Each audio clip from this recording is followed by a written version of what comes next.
Alhamdulillahi ajma'in. Rabbi shrah li sadri wa yassir li amri wahlul 'uqdatam min lisani yafqahu qawli. Amma ba'du, yang kami hormati para tim dari Indonesia Counseling and Hypnotherapy, kita sama-sama muliakan Bapak narasumber IFDIL PhD yang masih kita tunggu kehadirannya.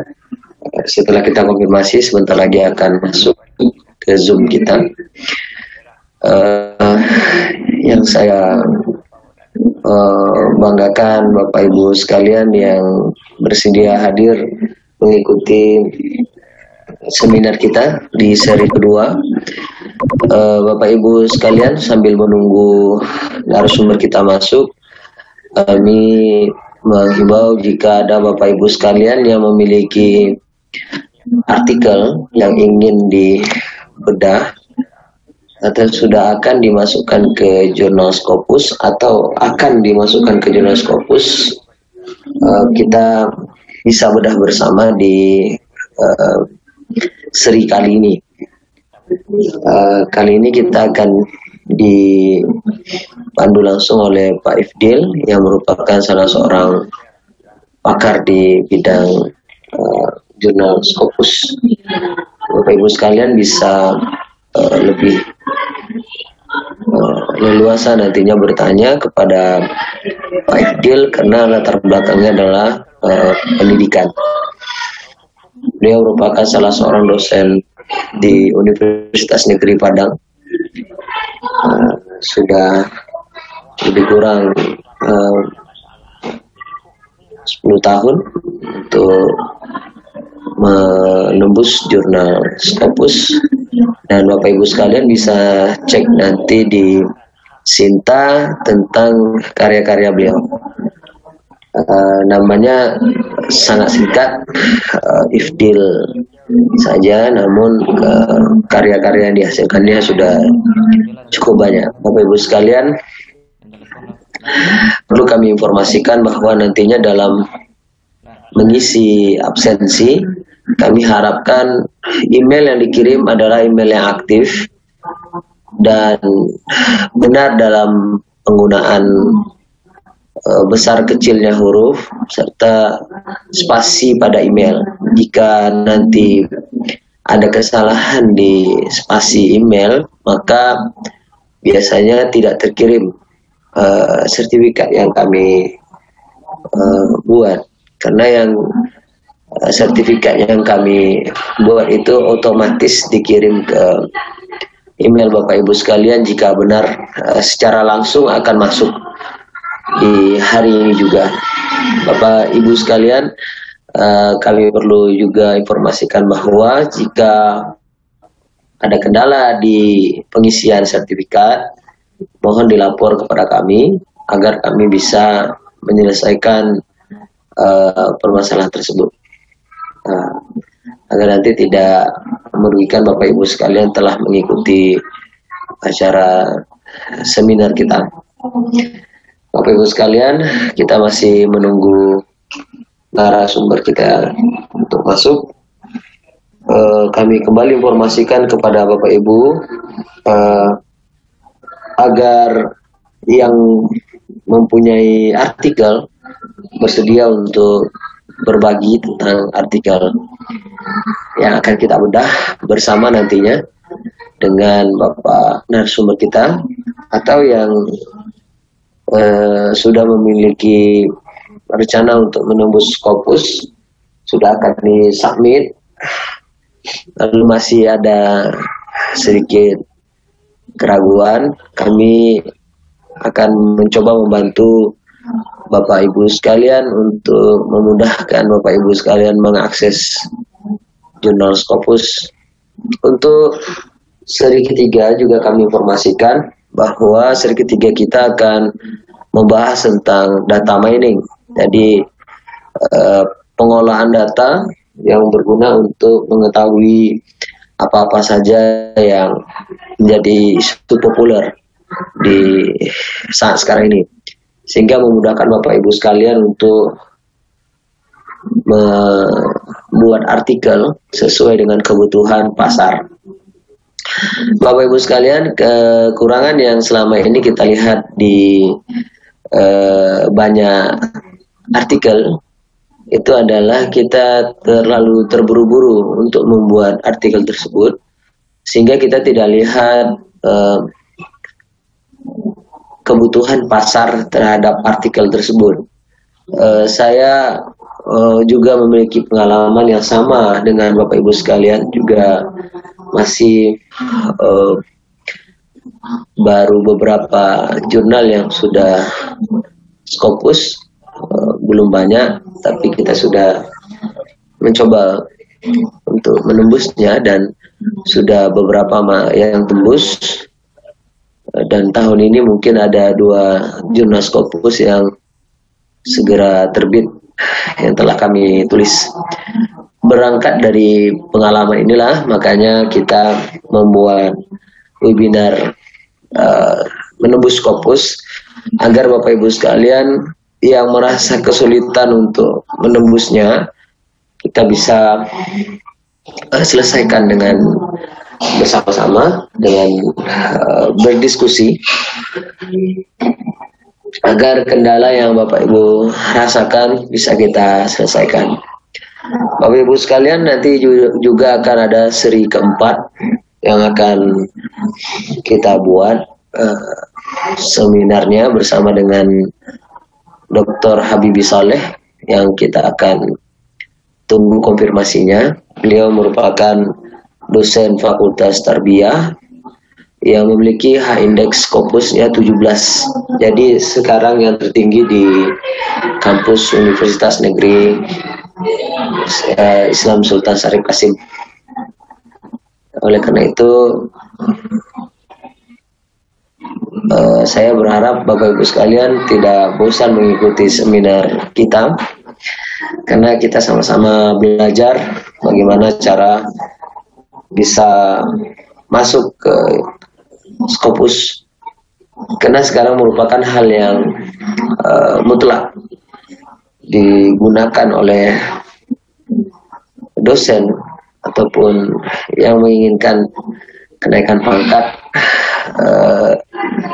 baik itu dosen maupun guru ataupun peneliti lainnya yang memiliki persyaratan yang sama. Baik Bapak Ibu sekalian, narasumber kita sudah masuk.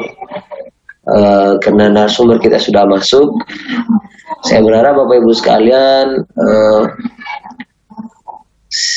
sudah bersedia di depan PC masing-masing agar mendengarkan arahan narasumber kita yang akan kita dengarkan nantinya. Beliau merupakan dosen dari Universitas Negeri Padang, masih muda namun sudah sangat senior di bidang Scopus. Kita bersama-sama nanti belajar bersama dengan Pak Ifdil agar kita semua mampu mengatasi permasalahan yang kita rasakan ketika memulai masuk pada jurnal Scopus. Kita sapa dulu narasumber kita. Assalamualaikum Pak Ifdil. Waalaikumsalam Pak Fali. Ya, alhamdulillah kita sudah perkenalkan Pak Ifdil ini untuk pada peserta kita, agar peserta kita bersiap untuk mendengarkan materi yang luar biasa dari Pak Ifdil, merupakan dosen dari Universitas Negeri Padang, sekaligus senior saya dalam bidang terapeutik ya. Ini luar biasa ini Pak Ifdil ini. Kita banyak belajar dari beliau. Beliau juga pengelola jurnal yang sudah banyak membuat jurnal Tersinta 2. Jadi untuk nasional sudah diselesaikan oleh Pak Ifdil, dan sekarang internasional yang sedang dirambah oleh Pak Ifdil PhD. Sebentar lagi beliau akan profesor, sedang pengusulan. Oleh karena itu, Bapak Ibu sekalian, kita dengarkan kepada narasumber kita persilahkan dengan segala hormat.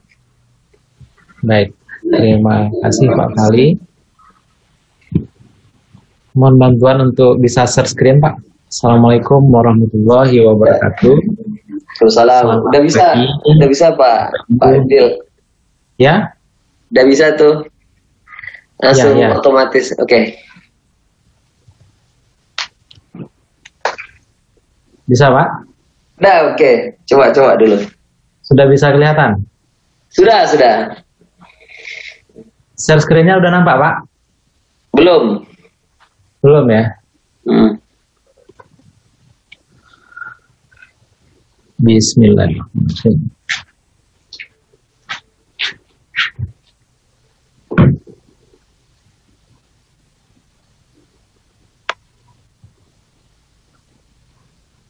Nah, udah kelihatan Bapak Ibu?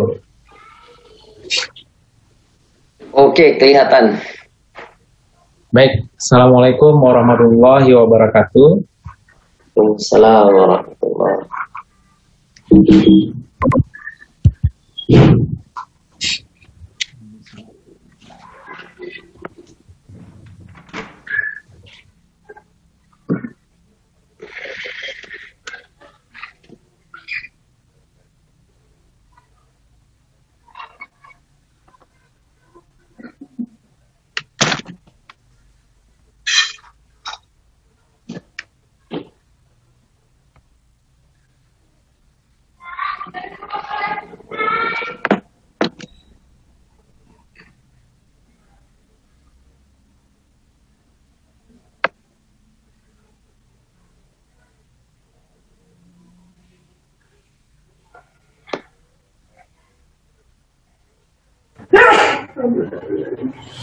Assalamualaikum warahmatullahi wabarakatuh. Alhamdulillah, bersyukur kita kepada Allah, salawat dan salam kepada junjungan kita Nabi Muhammad sallallahu alaihi wasallam. Allahumma shalli ala sayyidina Muhammad wa ala ali sayyidina Muhammad. Terima kasih kepada Pak Fahli yang luar biasa, yang merupakan penggiat pendidikan, yang dia punya semangat yang luar biasa untuk masuk ke dalam dunia pendidikan secara kafah gitu ya Pak. Amin. Baik, Bapak Ibu, saya ini diberikan materi yang luar biasa, jurus jitu menembus Scopus. Nah, jadi kita akan belajar jurus sekarang ini. Jadi kalau mau belajar jurus itu tentunya skill-skill awal itu harus terpenuhi dulu gitu. Mulai dari fisik yang bagus gitu kan, kemudian suplemen yang bagus gitu, baru nanti kita belajar jurus. Kalau prasyaratnya belum terpenuhi, belajar jurus, wah itu nggak bisa.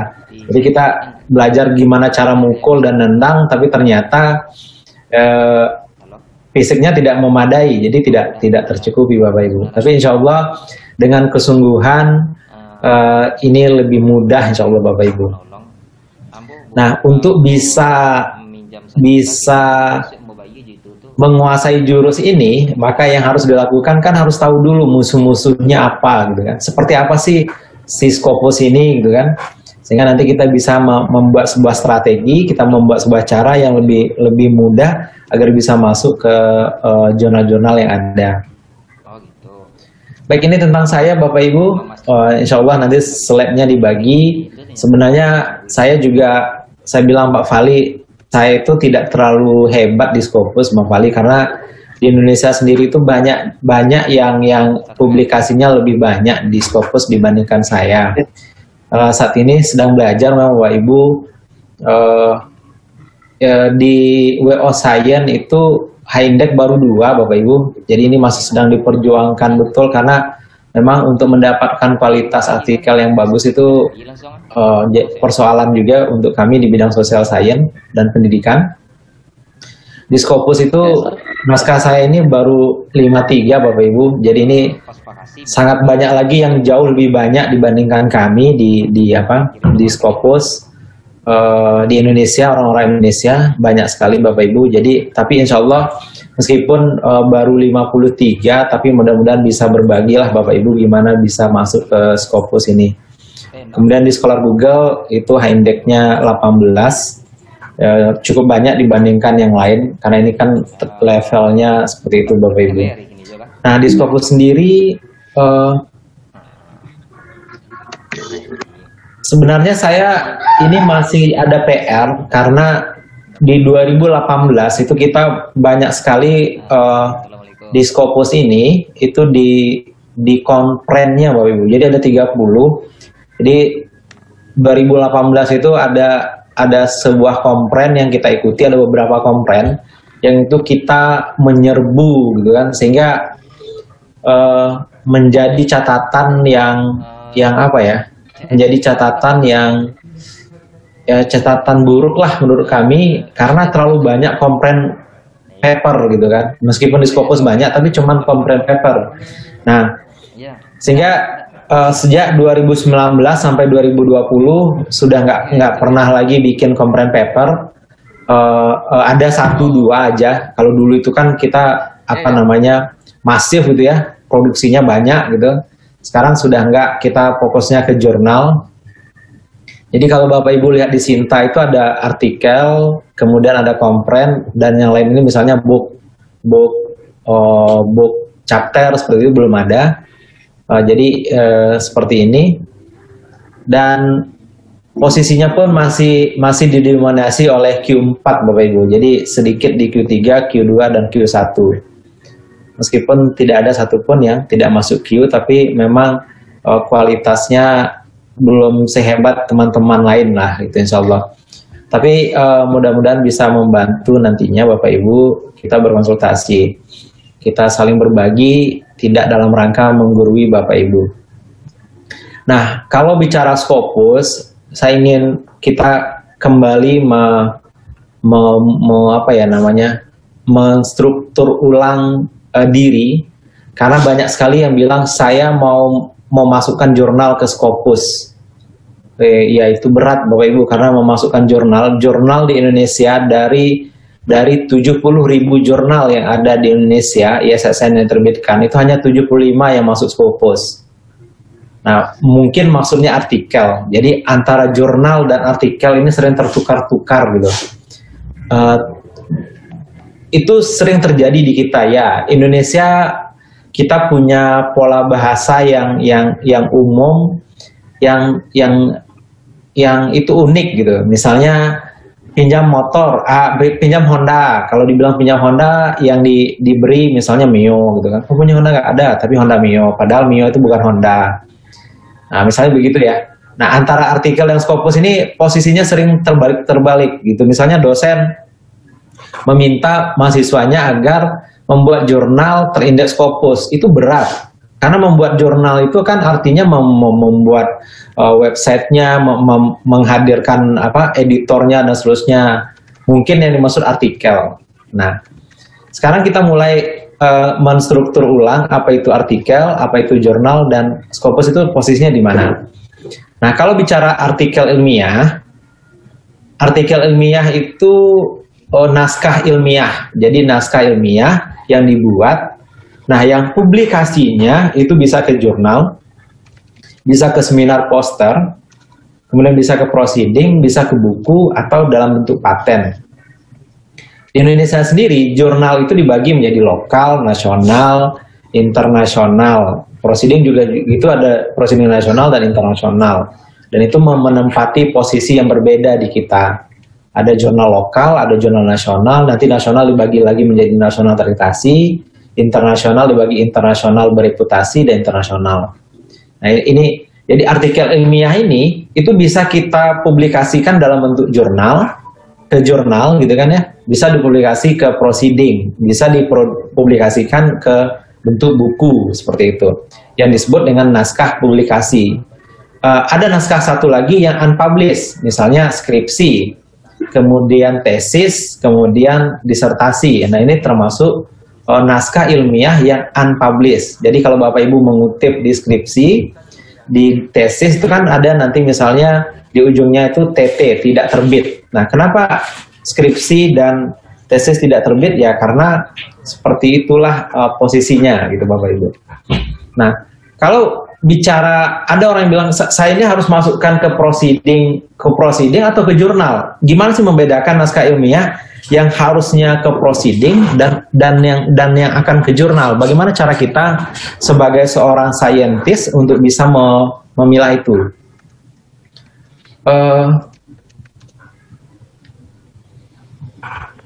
Ada satu slide yang hilang Bapak Ibu. Oh ada. Oh enggak kelihatan dia Bapak Ibu. Oke, kalau bedanya, kalau proceeding itu naskah yang belum final Bapak Ibu. Jadi misalnya Bapak Ibu melakukan studi pendahuluan, kemudian melakukan FGD atau melakukan studi lapangan. Nah itu naskah ilmiahnya itu bisa dibuat dan dipublikasikan di proceeding.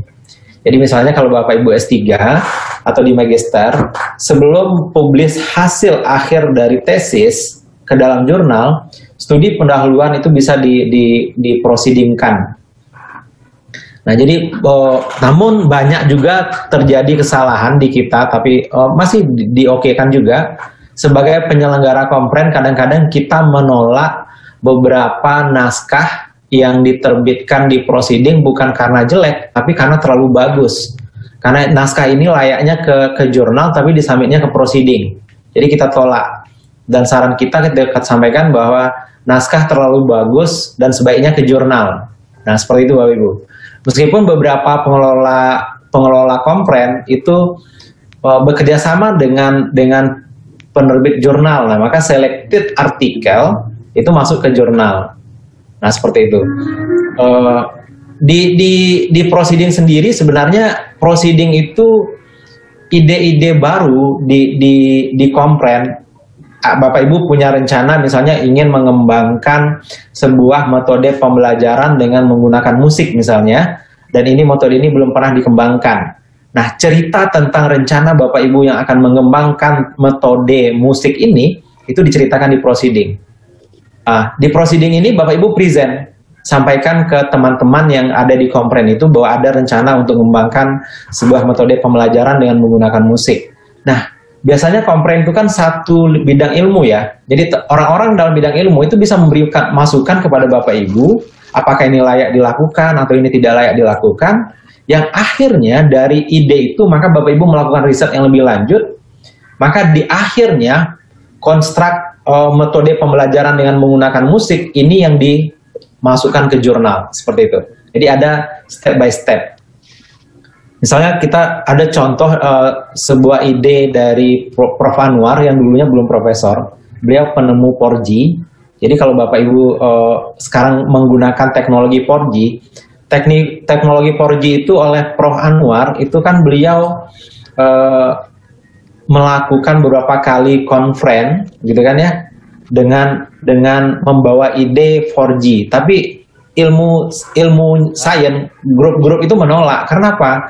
Karena tidak logis. Karena selama ini transfer data yang terjadi di teknologi hingga 3G itu semakin banyak data yang disuplai, itu semakin banyak energi yang digunakan. Tapi oleh beliau semakin banyak data itu energinya tidak menguras energi lebih banyak, seperti itu. Sehingga idenya menjadi tidak logis. Namun akhirnya sekarang kita lihat teknologi beliau digunakan oleh dunia ya, dan itu ditemukan oleh orang Indonesia. Dan itu kita bawa ke seminar-seminar. Jadi Bapak Ibu punya ide, misal kami mengembangkan sebuah prosedur pemulihan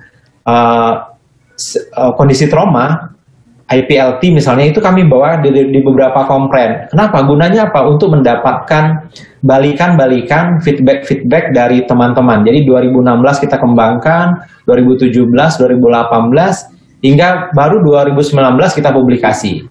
Jadi, namun sebelumnya kita udah bawa di kompren-kompren, dan di kompren itu kita bisa memilih Bapak Ibu untuk naskahnya diterbitkan atau tidak. Bahkan di kompren itu boleh abstrak saja Bapak Ibu, tidak harus full paper seperti itu. Nah, dan itu tergantung Bapak Ibu. Nah, kadang-kadang ada juga yang membawa naskah yang mestinya naskah ini layaknya proceeding, dia ingin jurnalkan. Nah, ini juga persoalan gitu kan ya. Artinya risetnya belum selesai, novelty-nya belum kelihatan nampak, metodenya belum kelihatan jelas, lalu ingin dipublikasikan di level yang lebih tinggi. Nah, ini persoalan Bapak Ibu. Nah, kalau kita bicara di Indonesia, tadi itu posisi artikel ya Bapak Ibu, lalu berikutnya ada jurnal. Nah, kalau bicara jurnal, di kita itu ada jurnal lokal, ada jurnal nasional terakreditasi, jurnal internasional bereputasi. Nah, posisi Scopus itu ada di posisi 2 Bapak Ibu, di jurnal internasional dan jurnal internasional bereputasi. Nah, sementara di bawah itu ada jurnal lokal. Jurnal lokal itu apa Bapak Ibu? Kalau Bapak Ibu menerbitkan, mengirim naskah ilmiah, artikel, ke jurnal yang di situ itu isinya cuma satu lembaga saja, misalnya Winsuska saja, misalnya. Di situ isinya dari 1 sampai 10 semuanya orang dari satu lembaga. Dan pengelolanya juga dalam satu lembaga, itu disebut jurnal lokal. Untuk kenaikan pangkat dosen itu dihitung 0. Dia tidak dihitung sebagai jurnal, dia dihitung sebagai jurnal ilmiah, tapi belum disebut jurnal ilmiah nasional. Ini bisa digunakan untuk salah satu persyaratan untuk tamat S1. Nah, jurnal yang kedua, jurnal nasional. Jadi Bapak Ibu gimana caranya artikel saya yang posisinya seperti ini, itu mau dimasukkan kemana? Kalau Bapak Ibu masukkan ke jurnal lokal, otomatis kalau mau naik pangkat ya 0 gitu kan. Nah, jurnal nasional itu syaratnya setiap kali dia terbit minimal dari 2 lembaga. Nah, maka dia disebut jurnal nasional dan pengelolanya itu dari 2 lembaga minimal. Nah, sehingga Bapak Ibu kalau masuk ke jurnal, cari jurnal artikel ilmiah yang mau dipublish, buka jurnal, lihat. Pertama, lihat editornya. Dari 2 lembaga tidak. Kedua, periksa dan seleksi di sana apakah sudah 2 lembaga. Kalau cuma 1 lembaga, itu disebut jurnal lokal. Jadi, ini menjadi apa ya, Bapak Ibu punya sebuah kue yang ini mau dijual di mana? Mau dijual di warung kampung atau mau dijual di warung kota atau di pasar gitu kan? Jadi kalau Bapak Ibu jualnya di kampung saja kue itu otomatis kan yang memakainya itu cuma kampung itu aja, dan itu jurnal lokal. Yang lebih meningkat lagi misalnya Bapak Ibu ke pasar yang lebih besar, pasar kota di daerah kabupaten kota Bapak Ibu, otomatis kan lebih banyak. Sampai misalnya kalau Bapak Ibu masuk ke pasar yang lebih besar, itu jadi semakin banyak. Kalau Bapak Ibu misalnya masuk ke kelompok yang lebih besar, misalnya supermarket terbesar, misalnya Giant atau Matahari atau kelompok mall lainnya, maka Bapak Ibu semua produk Bapak Ibu itu bisa ditemukan di semua supermarket besar itu. Dan begitu pun juga dengan jurnal internasional. Kalau Bapak Ibu masuknya di Ramayana misalnya atau di food court-nya Ramayana, maka di semua Ramayana bisa ditemukan. Nah, begitupun artikel sebenarnya. Jadi, seperti apa Bapak Ibu menghargai artikel itu, di mana dia diterbitkan, maka dia semakin berharga. Jadi, kalau Bapak Ibu terbitkan di jurnal lokal, artikel Bapak Ibu, itu dinilai 0. Kalau Bapak Ibu terbit ke jurnal nasional sebagai dosen, nilainya 10. Kalau jurnal terakreditasi, nah ini ada levelnya, mulai dari Sinta 6, Sinta 5, Sinta 4, Sinta 3, dan sampai Sinta 2, Sinta 1. Nah, kalau Sinta 6 dan Sinta 5 nilainya 15 Bapak Ibu. Sinta 4, Sinta 3 nilainya 20. Kalau Sinta 2, Sinta 1 nilainya 25. Kalau di jurnal internasional nilainya 30. Kalau internasional bereputasi nilainya 40 untuk kenaikan pangkat dosen. Jadi dia berjenjang seperti itu Bapak Ibu. Kalau Bapak Ibu ingin kom banyak, ya langsung ke internasional bereputasi. Kenapa? Karena dinilainya 40 seperti itu. Nah, bereputasi itu apa Bapak Ibu? Jadi bereputasi itu jurnal yang masuk ke Scopus atau masuk ke Web of Science, Clarified Analytics ini Bapak Ibu, dan memiliki SJR untuk Scopus dan atau IF untuk Impact Factor untuk Web of Science. Maka dia disebut jurnal internasional bereputasi. Jurnal internasional, jurnal yang masuk ke naskah yang Scopus tapi dia belum memiliki SJR. Jadi Scopus itu jurnal kalau baru masuk Scopus itu butuh 2 tahun untuk bisa memiliki SJR. Jadi tidak semua jurnal Scopus itu memiliki Q-nya, Q1, Q2, Q3, Q4, ada non-Q. Jadi kalau jurnal baru dia baru masuk Scopus tapi dia belum memiliki Q ya. Nah, kalau dia belum punya Q, dia dimasuk kategorikan jurnal internasional. Nah, kemudian tadi Scopus, sekarang kita balik lagi ke Web of Science. Jadi sebenarnya indeks yang paling tinggi, Scopus itu di bawah sedikit Bapak Ibu, Web of Science lebih atas sedikit menurut dalam rumpun ilmu. Jadi kalau orang bilang di kita kok Scopus, kan ya, Scopus itu biasa. Kalau sempat diwajibkan Web of Science itu lebih tinggi lagi. Dari 53 artikel yang kami terbitkan itu di kelompok Web of Science itu hanya beberapa saja Bapak Ibu. Jadi misalnya di Web of Science itu pun dibagi ya, dibagi dari atas sampai bawah. Ada satu lagi ini lupa ESCI. ESCI ini lupa saya masukkan. Science Citation Index itu yang paling tinggi, dulunya disebut ISI, setelah itu SSCI. Jadi kalau Bapak Ibu ada yang protes, naskah saya itu kan masuk masuk Web of Science, tapi kok nggak masuk di Sinta? Karena di Sinta itu yang dihitung itu cuma SCIE dan SSCI.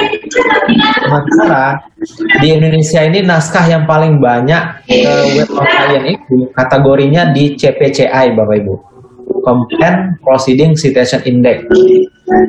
Nah, dan ini di data bawah. Kemudian di tengahnya itu ada ESCI. ESCI ini itu di Indonesia sudah banyak jurnal-jurnal SCI, tapi tidak satupun jurnal Indonesia yang masuk SCIE dan SSCI. Bayangkan di kita itu ada 70.000,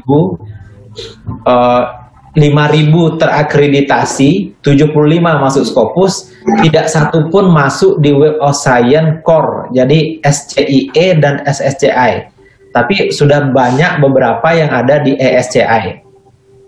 Ada lagi satu lagi ESCI Bapak Ibu, Emerging Citation Index. Nah, seperti itu Bapak Ibu. Nah, kalau Scopus itu ada indeks Scopus itu ada di Q1, Q2, Q3, Q4 dan satu lagi non Q. Nah, ini seperti apa sih Bapak Ibu? Kalau bicara Q ini itu tergantung rumpun, tergantung bidang ilmu Bapak Ibu. Jadi masing-masing rumpun ilmu itu berbeda seperti itu. Jadi Q1 di pendidikan belum tentu dia bisa Q1 di rumpun. Kalau dia dua rumpun misalnya jurnalnya belum tentu di bidang teknologi misalnya dia bisa di Q1, bisa jadi dia di Q3. Kenapa? Pemeringkatan Q itu tergantung jumlah artikel yang ada di rumpun itu. Nah, jadi nanti kalau ada pertanyaan boleh ditanyakan langsung Bapak Ibu. Seiring sambil saya menjelaskan, Bapak Ibu boleh bertanya langsung ya.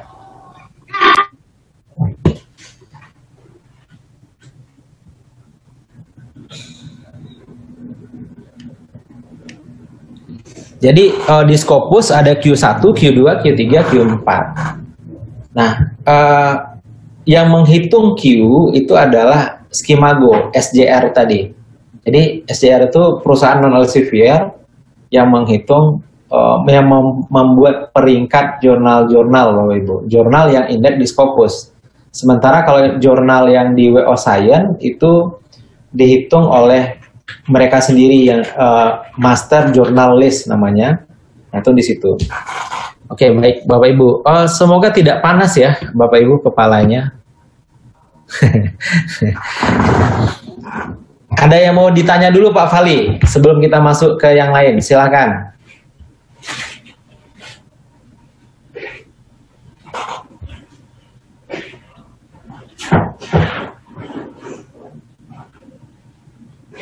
Sudah mulai ada chat? Ada pertanyaan sebelumnya tentang Scopus tadi?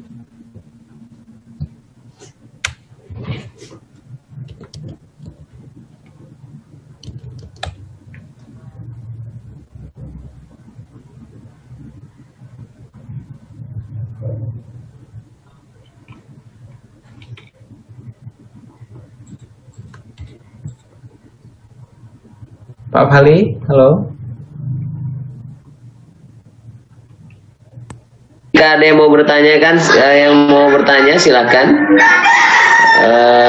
Bisa mengaktifkan mikrofonnya sendiri.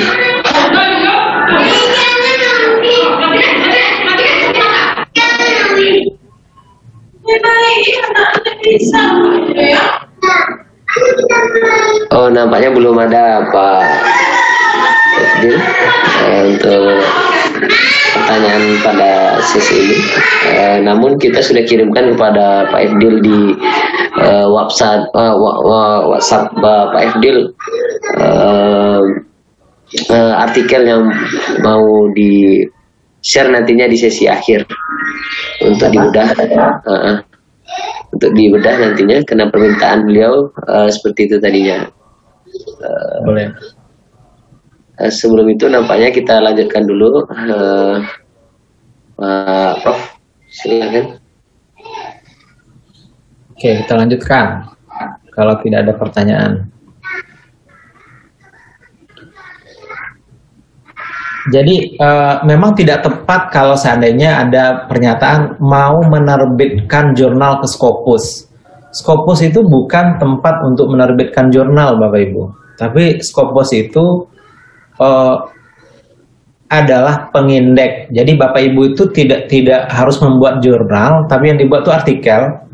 Artikel ini masukkan ke jurnal. Nah, jurnalnya itu adalah jurnal yang masuk ke Scopus. Nah, sebenarnya Scopus ini bukan sendiri. Tadi saya sudah menyebutkan ada agregator lainnya, misalnya Web of Science. Kemudian ada DOAJ di kita, kemudian ada yang lainnya, ada banyak lagi di bidang-bidang lain. Itu masih banyak pengindak level besarnya. Nah, Scopus itu menurut kami itu masih di antara tengah ke yang high level, jadi dia ada di tengah itu 3/4 level lah seperti itu. Nah, Scopus ini ibaratnya itu seperti supermarket lah, yang atau lebih tepat mungkin seperti Gramedia. Jadi penjual buku yang di situ itu ada berbagai penerbit yang masuk ke sana. Jadi sebuah penerbit besar itu bisa menjual bukunya di Gramedia. Apakah Bapak Ibu misalnya menerbitkan buku fotokopi di kampus lalu bawa ke Gramedia, tumpang titip, Pak, bisa nggak buku saya dijual di sini? Bisa nggak gitu? Nggak bisa Bapak Ibu. Jadi ada prosedur, ada standar tersendiri buku-buku yang dijual di Gramedia. Nah, Scopus itu adalah pengumpul jurnal-jurnal di dunia yang memenuhi standar kualifikasi tertentu, mulai dari tata kelola, kemudian kualitas naskah yang dihasilkan, mereka kumpulkan dalam sebuah database yang mereka miliki. Kurang lebih sekitar 35.000 lebih itu naskah jurnal-jurnal di dunia termasuk proceeding yang masuk di Scopus. Jadi ada banyak ya Bapak Ibu. Jadi kalau Bapak Ibu ingin menerbitkan artikel ke jurnal, carilah jurnal yang dia terindeks atau dia memasarkan produknya itu masuk ke dalam indeks Scopus. Lebih bagus lagi kalau Bapak Ibu menerbitkan naskah ke jurnal yang dia sudah indeks ke Web of Science. Nah, itu lebih bagus lagi. Atau lebih di bawahnya jurnal yang sudah masuk ke DOAJ. Atau minimal jurnal yang sudah masuk Scholar Google. Atau jurnal yang tidak di mana-mana. Nah, itu yang paling rendah ya. Jadi, kalau menerbitkan minimal ya dia masuk ke Scholar Google. Apakah semua pengelola jurnal masuk Scholar Google? Jawabannya tidak. Karena ada beberapa yang mereka tidak memenuhi persyaratan tertentu, sehingga Bapak Ibu terbit ke jurnal mereka, tapi tidak ditemukan di mesin pencarian Google Akademik maksudnya. Oke. Meskipun banyak yang protes tentang publikasi, tapi Indonesia sekarang sudah di level atas ya. Kita adalah yang terbanyak di Asia Tenggara. Nah, kemudian ada artikel-artikel yang tidak layak dipublikasi. Ini nanti bisa dibaca. Kemudian nanti kita pikir lebih banyak ke bagian diskusinya. Kemudian publikasi ilmiah yang baik itu, yang paling penting itu adalah kualitas artikel, kemudian kualitas jurnal ilmiah juga nanti diperhatikan. Jadi di mana Bapak Ibu menempatkan artikel Bapak Ibu, maka di situ terlihat kualitasnya. Jadi kalau Bapak Ibu bikin kue, apakah dia langsung bisa dijual di minimarket dekat rumah? Jawaban tidak. Tapi kalau dijual di depan rumah Bapak Ibu itu bisa kapanpun dan dimanapun. Nah kadang-kadang jurnal lokal kan itu jadi masalahnya. Jadi dia ketika ada yang masuk dia langsung jual, dia nggak sortir. Tapi kalau udah masuk minimarket itu udah mulai disortir-sortir. Ada produk yang bisa dijual, ada yang enggak. Kalau udah masuk ke yang lebih tinggi kayak di level misalnya Ramayana atau supermarket yang lebih besar, Indomart misalnya, itu udah sortir-sortir lagi. Tidak semua bisa masuk. Nah, dan sampai yang tinggi lagi yang ada di seluruh dunia, misalnya di Giant, itu pun lebih sortir lagi. Seperti itu, Bapak Ibu. Nah, yang paling penting, kami ingin menyampaikan bahwa Scopus itu tidak menakutkan. Jadi Scopus itu menurut kami biasa aja. Jadi kalau Bapak Ibu menulis artikel ilmiah dengan standar apapun, menurut kami itu bisa diskopuskan. Asalkan pertama misalnya yang jadi persoalan itu kita itu bukan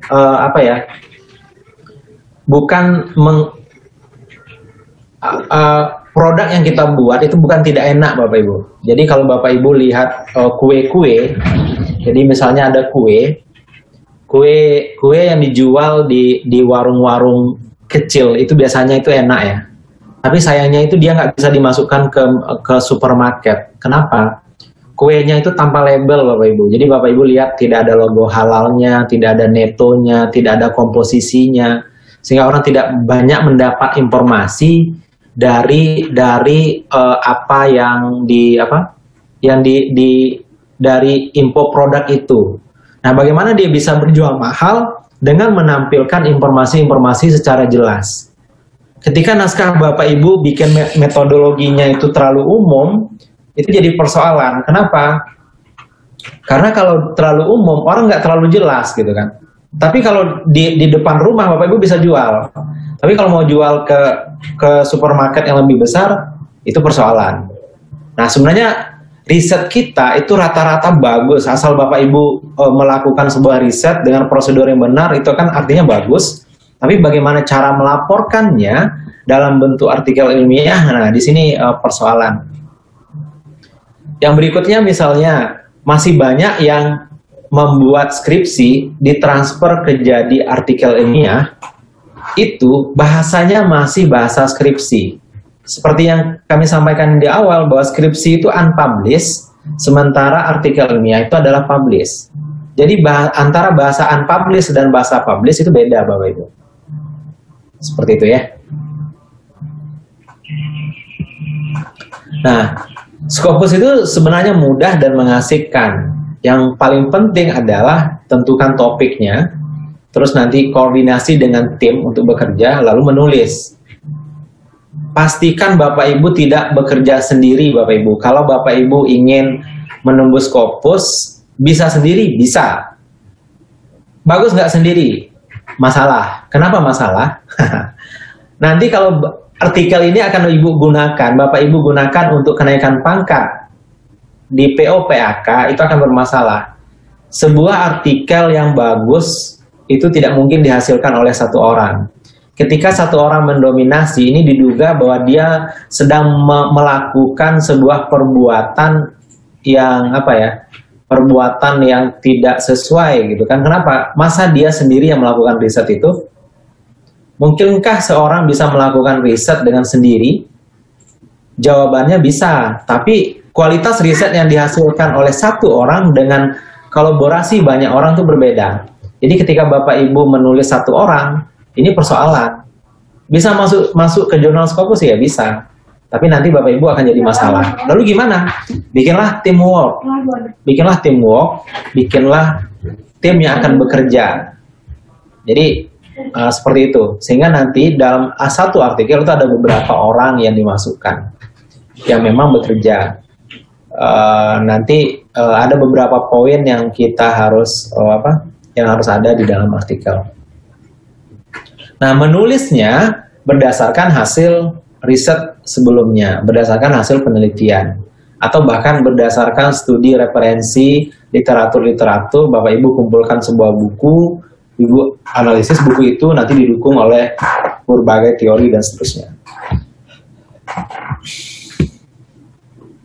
Nah, yang penting ada dalam sebuah artikel itu, pertama apa masalah yang dibahas, apa yang direkomendasikan.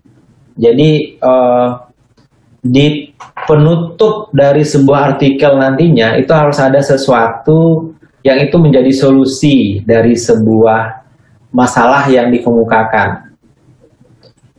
Dari masalah tersebut, maka kenapa ini penting? Terus bagaimana prosedur menyelesaikan masalah, metodologi, hasilnya seperti apa, terus nanti dampaknya ini untuk apa. Nah, ini yang perlu kita sampaikan. Padahal biasanya di pendahuluan aja itu dimunculkan masalah-masalah, dimunculkan gap, tapi di endingnya itu tidak dibuat kalimat, yang kalimat itu adalah yang menjadikan novelty. Jadi ibaratnya Bapak Ibu udah bikin merek-merek semuanya, tapi ketinggalan berat bersih gitu kan ya. Padahal neto sama bruto itu kan cuman paling-paling itu kan 100 gram. 100 gram itu kan 3 angka. Tapi kalau itu tidak ada, itu masalah Bapak Ibu. Komposisi tidak ada dalam sebuah produk kue, misalnya Bapak Ibu tidak memunculkan komposisi, jadi itu masalah. Jadi gimana? Semua informasi itu harus lengkap. Walaupun misalnya nanti diisinya misalnya komposisi tepung terigu, minimal tepung terigu berapa miligram atau berapa gram itu nggak perlu dicantumkan, itu oke. Beberapa artikel seperti itu. Kemudian judul artikel.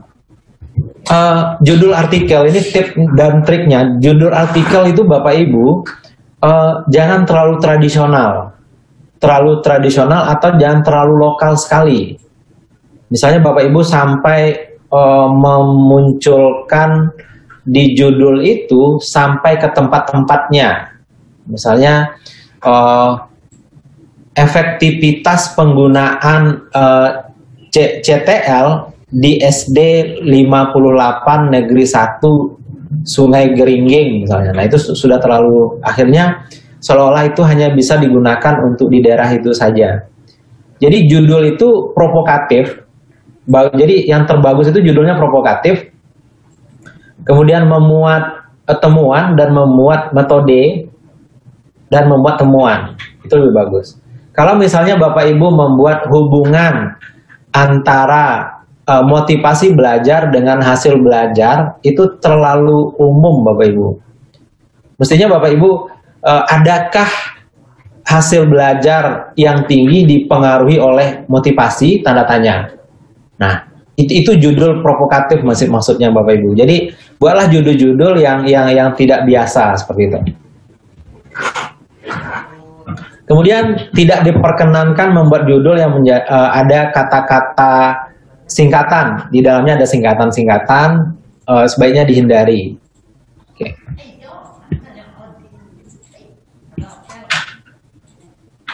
Nah, ini misalnya ada beberapa judul yang kami buat. Jadi proses hipnoterapi untuk mereduksi stres, adakah dia efektif kan? Kemudian mengukur kecanduan internet. Kecanduan internet pada siswa. Nah, jadi ada objeknya, ada metodenya, sampai sekarang ini kan yang kita ukur apa efektivitasnya, metodenya apa, hipnoterapi. Dalam rangka apa? Mereduksi stres gitu. Jadi kurang lebih seperti itu. ini abstrak. Nah, di pendahuluan. Pendahuluan ini memang beragam Bapak Ibu. Jadi yang paling penting Bapak Ibu dalam sebuah struktur artikel ilmiah, Bapak Ibu itu di pendahuluan ini boleh munculkan beberapa referensi, literatur-literatur review itu boleh dimunculkan. Tapi nanti di pembahasan hindari buku Bapak Ibu. Tapi Bapak Ibu harus mengutip jurnal-jurnal dari internasional bereputasi. Kalau Bapak Ibu akan mengejar publikasi di Scopus, maka carilah referensi-referensi minimal dari Scopus. Kalau Bapak Ibu akan mengejar Web of Science atau ke CPCI, maka Bapak Ibu carilah referensi-referensi yang ada di Web of Science. Nah, yang jadi persoalan Bapak Ibu akan ke Scopus, cuman terlalu banyak material-material yang dibuat dari lokal. Nah, ketika ada terlalu banyak material lokal, artinya bahwa naskah ini, metode ini tidak cocok untuk diadaptasi oleh orang luar negara. Dia hanya cocok untuk di luar sini. Jadi maka referensi itu mempengaruhi Bapak Ibu. Kalau Bapak Ibu akan mempublikasi di Web of Science, itu bahkan mereka tidak mau menerima referensi dalam bahasa non-English. Jadi mereka akan menerima. Lalu bagaimana referensi-referensi dari kita? Kalau Bapak Ibu ingin tenang, itu dihindari. Nah, dihindari. Nah, kacau kan? Tapi ini Pak, dihindari. Tapi Pak, dihindari. Tapi masuk zona lokal. Artinya bahwa belum cocok itu untuk di apa?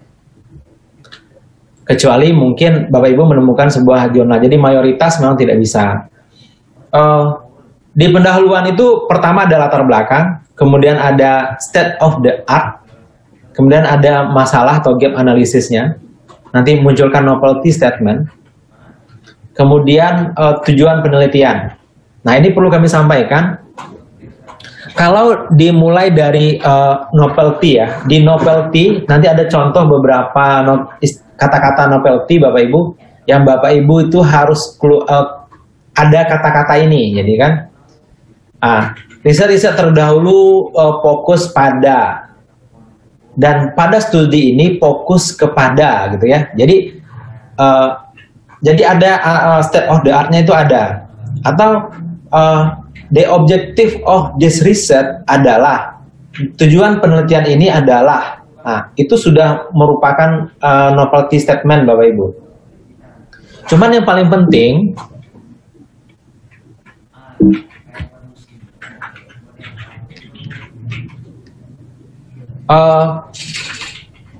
di tujuan penelitian, di objektif itu Bapak Ibu harus pakai, kalau di pendidikan itu HOT. HOT itu High Order Thinking Skill, yang minimal dia di level analisis.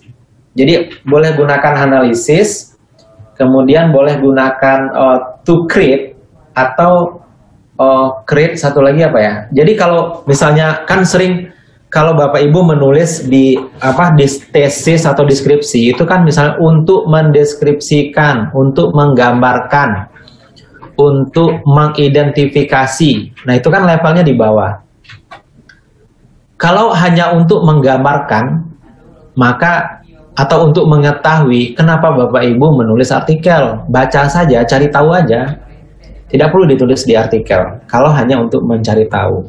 Tapi apa yang membedakan antara artikel dengan cari tahu? Bapak Ibu cari tahu dari hasil yang Bapak Ibu ketahui itu Bapak Ibu analisis. Maka tujuan penelitian ini adalah untuk menganalisis hubungan antara variabel A dengan variabel B misalnya. Minimal seperti itu. Atau yang lebih bagus itu untuk menciptakan atau untuk meng-create, untuk membuat sebuah metode yang bisa digunakan dalam pembelajaran. Jadi bahasa yang tadinya level bawah, maka ganti ke level atas. Dan kalau itu tidak ada, nanti Bapak Ibu kalaupun tembus di Scopus, bisa tembus, ada tembus, tapi beberapa tembus atau terlewatkan oleh editor, tapi nanti di PAK kadang-kadang tidak tembus. Ada yang tembus, ada juga. Kenapa tembus? Mungkin dia banyak sedekah dan doa. Nah, seperti itu Bapak Ibu.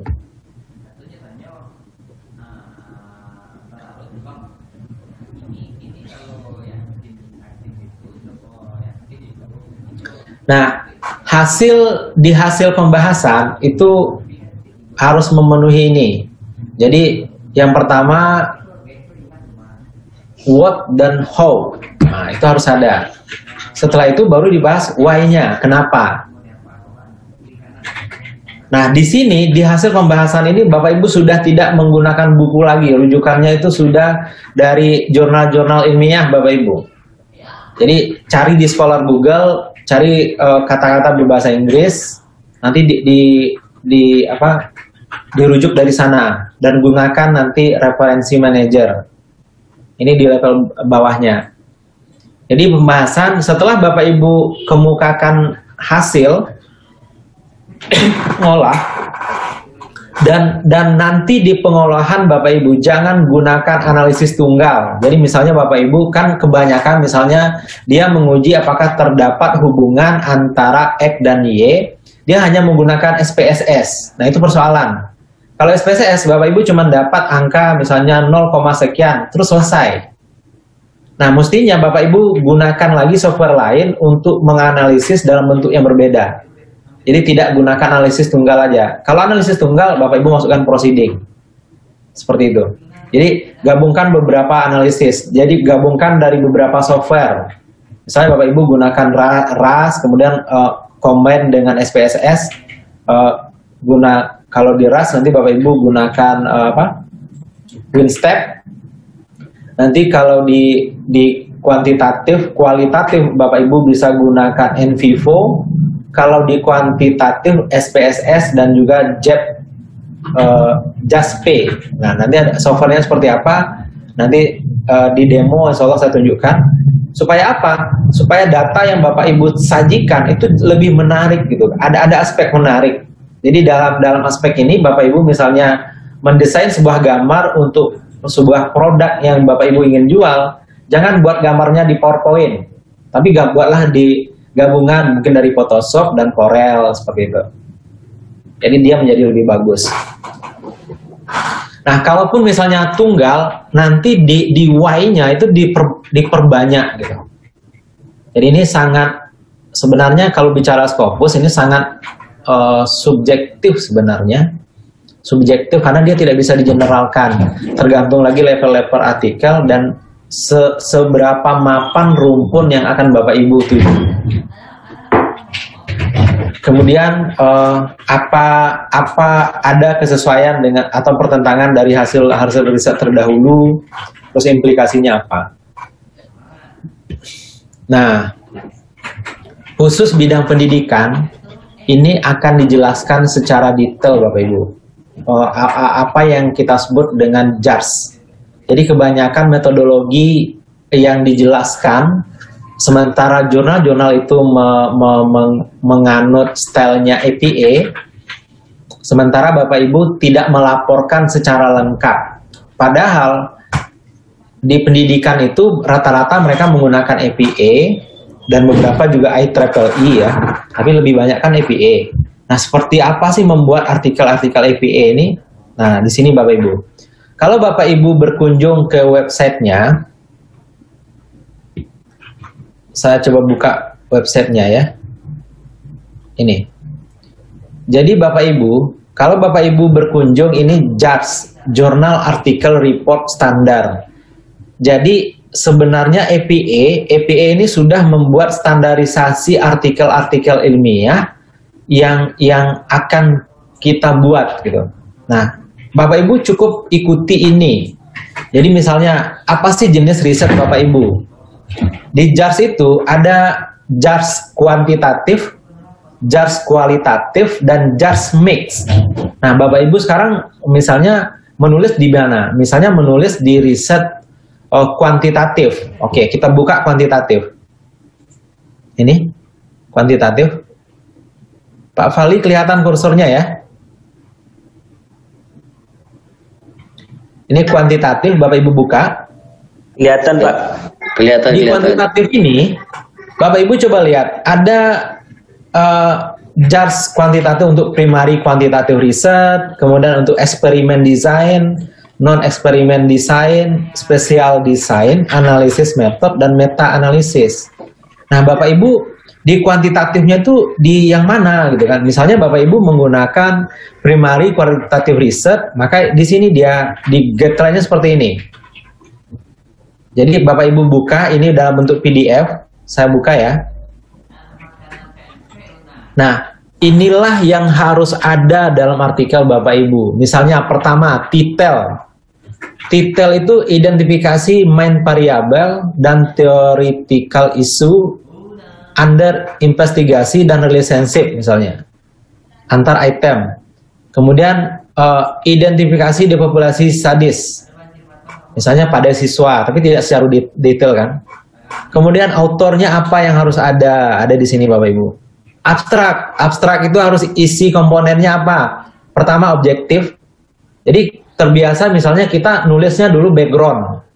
Background itu kalau di kuantitatif yang general dia nggak boleh pakai background di abstrak. Jadi misalnya Bapak Ibu tidak bisa mengatakan pendidikan merupakan upaya bersama. Tujuan riset ini adalah, mestinya kalau menggunakan APA, Bapak Ibu langsung ke objektif dari riset itu. Tujuan riset ini adalah untuk, seperti itu ya. Lalu siapa partisipannya? Kemudian studi metode yang digunakan itu apa? Di studi metode itu ada riset desainnya, eksperimen, observasi studi, kemudian ukuran sampel yang digunakan. Populasi perlu nggak? Nggak. Populasi nggak disebutkan di sini, perlu ada. Kemudian material yang digunakan, instrumennya apa, kemudian bagaimana hasil pengukuran, kemudian brief deskripsi tentang informasi tertentu, serta data analisisnya seperti apa, findingnya seperti apa, conclusionnya apa, introduce-nya seperti apa, metode apa yang harus ada. Jadi Bapak Ibu bisa lihat di sini. Jadi kalau Bapak Ibu menggunakan itu, maka follow ini. Ini untuk yang kalau general qualitative report. Tapi kalau Bapak Ibu menggunakan non eksperimental atau experimental design, maka Bapak Ibu melaporkan ada tambahannya. Jadi Bapak Ibu buka di sini. Misalnya untuk experimental design atau untuk random assignment atau non random assignment, untuk clinical trialnya seperti apa, non experimental design seperti apa. Jadi polanya itu berbeda Bapak Ibu. Jadi bagaimana cara melaporkan, seperti apa riset Bapak Ibu. Misalnya kita buka eksperimental dulu. Di eksperimental itu ada penambahan di metode. Yang lainnya sama dengan yang pertama tadi. Ada penambahan di result. Partisipan flow, treatment, fidelity-nya, baseline datanya seperti apa. Itu harus ada. Diskusi ada penambahan. Dari judge and standar tadi. Oke. Kemudian meta-analisis juga. Kalau Bapak Ibu menggunakan meta-analisis. Jadi ini nanti lebih lengkap. Silakan Bapak Ibu buka di websitenya JARS. Terus lihat sekarang ini saya menggunakan analisis apa, saya menggunakan metode yang mana. Maka laporkan seperti yang dikehendaki ini. Maka artikel Bapak Ibu keren. Berikut. Kalau Bapak Ibu menggunakan ini kan kuantitatif. Kalau kualitatif seperti apa? Buka JARS kualitatif Bapak Ibu. Jadi di sini ada kualitatif research. Seperti apa yang ada dan bagaimana semuanya ada di sini Bapak Ibu. Misalnya general qualitative standard. Bapak Ibu buka qualitative design reporting standard. Oke, titel. Coba lihat, berbeda dengan kuantitatif. Judul kualitatif yang dikehendaki sedikit berbeda. Di titelnya, identifikasi key of issue atau topik under consideration. Topik-topik apa yang akan dimunculkan. Abstrak. Abstrak dimulai, kalau yang tadi dimulai dari tujuan penelitian di kualitatif, tapi kalau di kualitatif dimulai dari state the problem atau question atau objective under investigation. Jadi sedikit berbeda dia Bapak Ibu. Kemudian konstruknya itu berbeda. Kalau tadi kan dia buat 5, kalau ini tidak. Ini identifikasi dia studi desain include tipe partisipan, data source, analisis strategik, main result, finding, and main implication atau signifikansi. Jadi itu berbeda. Di introduction juga sedikit berbeda, Bapak Ibu. Di method juga berbeda.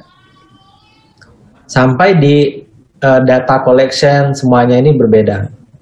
Nah, kalau ini Bapak Ibu ikuti, maka dengan mudah Bapak Ibu bisa menuju beberapa jurnal-jurnal yang akan dituju dengan standar APA, Bapak Ibu. Nah, persoalannya adalah kita punya cara metode tersendiri, lalu buat sesuka hati, lalu mau masukkan, otomatis ditolak gitu.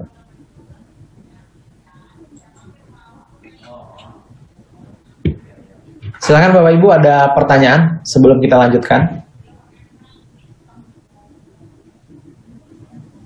Bapak Ibu sekalian, yang ingin bertanya langsung dipersilahkan, namun di link chatting sudah ada pertanyaan untuk Pak Ifdil. Pertanyaannya adalah yang datang dari Pak Nasir ya. Saya dapat informasi bahwa status jurnal yaitu JPCS dari IOP yang baru turun. Status dari jurnal ke conference, apakah status artikel yang terbit sebelumnya juga berubah? Pertanyaan yang pertama itu untuk Pak narasumber kita. Pertanyaan kedua dari Pak Hefri Yordiansyah. Mohon info Pak, apa namanya, jurnal Scopus gratis ada apa tidak itu.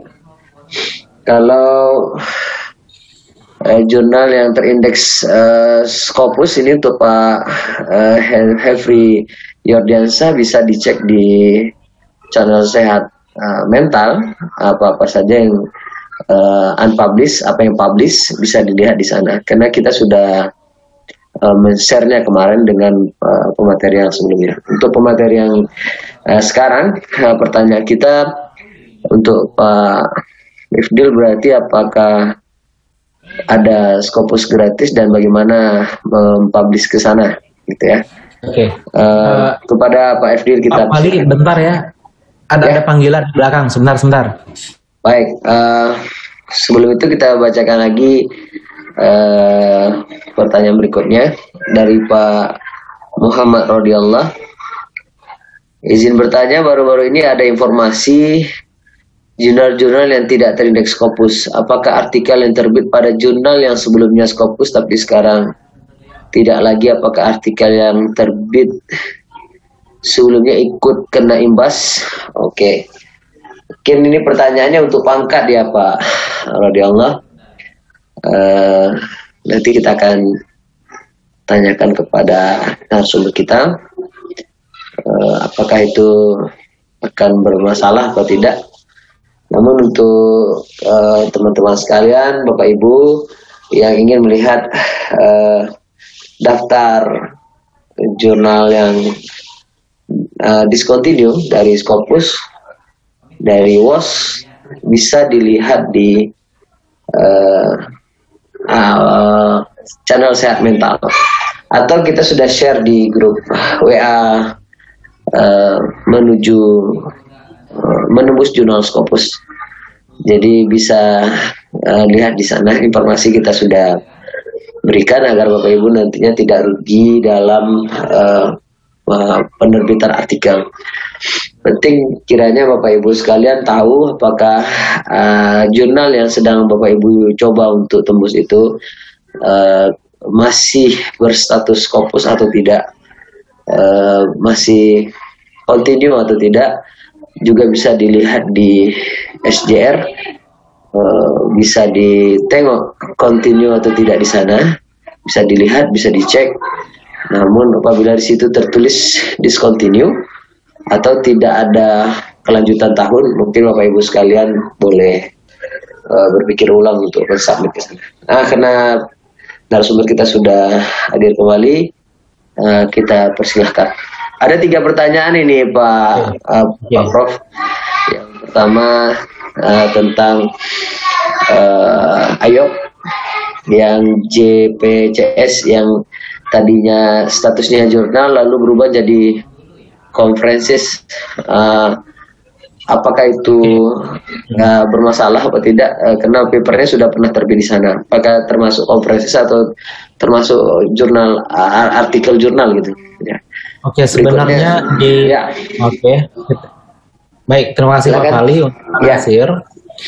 Untuk JPCS ini memang dia complaint proceeding Bapak. Jadi memang cuman persoalannya memang dia di Skimago.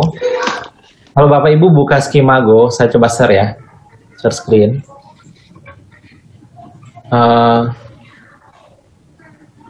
IOP. Sebenarnya ini cukup jelas dia menyampaikan Journal of Physics.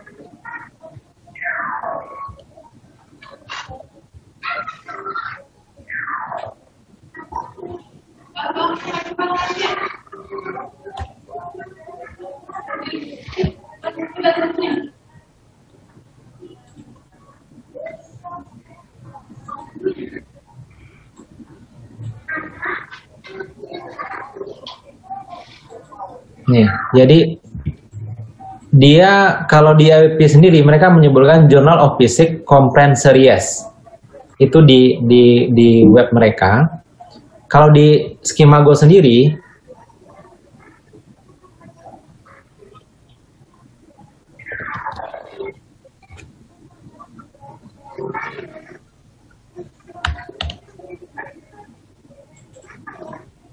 di Skimago ini kalau Bapak Ibu buka di Skimago itu dia sudah menyebutkan this open journal conference series. Jadi ini publication type conference and proceeding. Jadi jelas bahwa ini meskipun dia disebut jurnal karena jurnal ini kan ada beraneka ragam ya. Termasuk majalah gitu, majalah juga ada. Jadi tipenya itu tidak selalu jurnal, jadi ada tipe-tipe lain, termasuklah complaint proceeding, Bapak Ibu. Jadi meskipun namanya jurnal, tapi dia masuk ke complaint series. Jadi dia bukan jurnal, tapi complaint proceeding, seperti itu. Dan itu jelas di Skimago disebutkan demikian, dan di IOP sendiri juga demikian. Dari mulai terbit pertama kali itu mereka sudah menggunakan complaint series seperti itu Pak Fali. Jadi dia memang sudah bukan jurnal tapi complaint proceeding.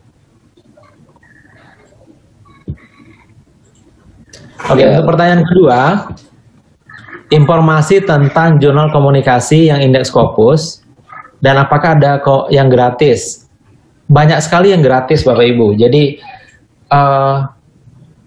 untuk mengetahui jurnal itu gratis atau tidak, memang Bapak Ibu harus berkunjung ke jurnalnya. Jadi kalau Bapak Ibu tadi pertanyaannya bidangnya adalah komunikasi, jurnal komunikasi, Bapak Ibu bisa mencari buka di Skimago tadi. Ini yang paling umum bisa digunakan. Karena kalau terkait kenaikan pangkat, sebaiknya Bapak Ibu mencari di sini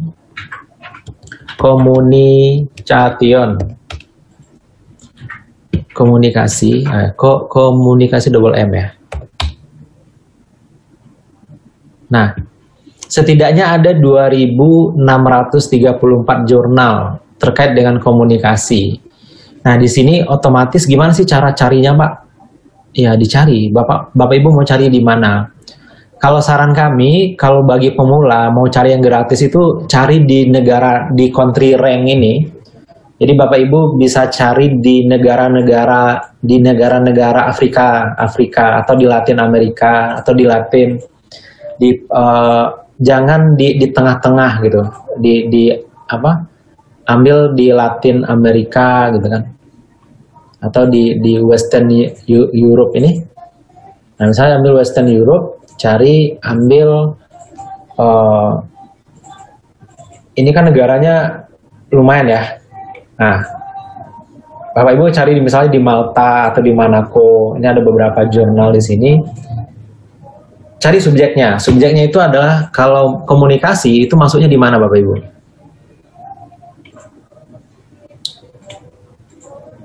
Jadi di sini ada psikologi, social science, komunikasi masuknya di mana Bapak?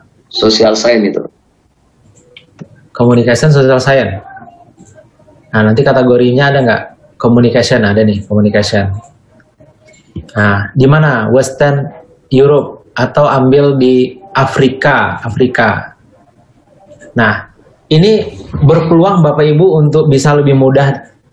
Misalnya ambil di Zimbabwe atau di Ethiopia.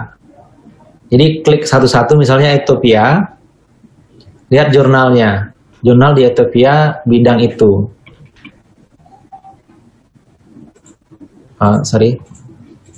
Ethiopia ada 8 jurnal di bidang komunikasi. Nah, nanti dicek, dicari Zimbabwe.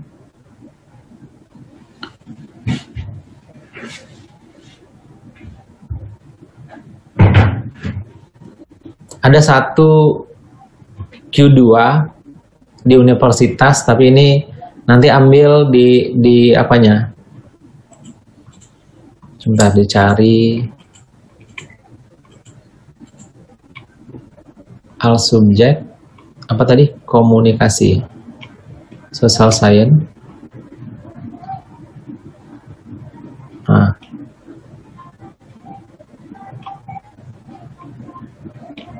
Ini country negaranya ya.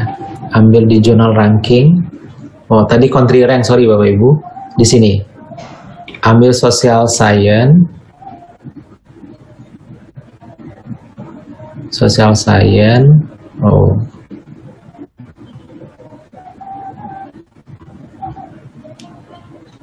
Terus ambil communication.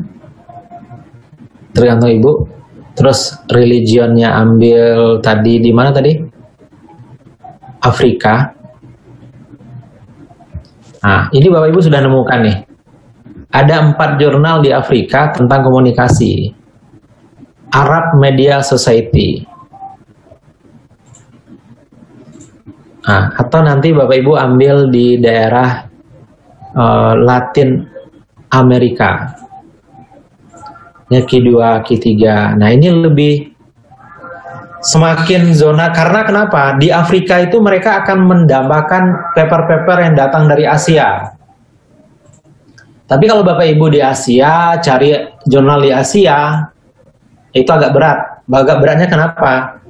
Kalau artikel kita standar, itu mereka udah segera reject, tolak. Tapi kalau di daerah jauh-jauh itu, mereka bahagia kalau datang, ada Indonesia ini di mana? Asia. Asia, it is good.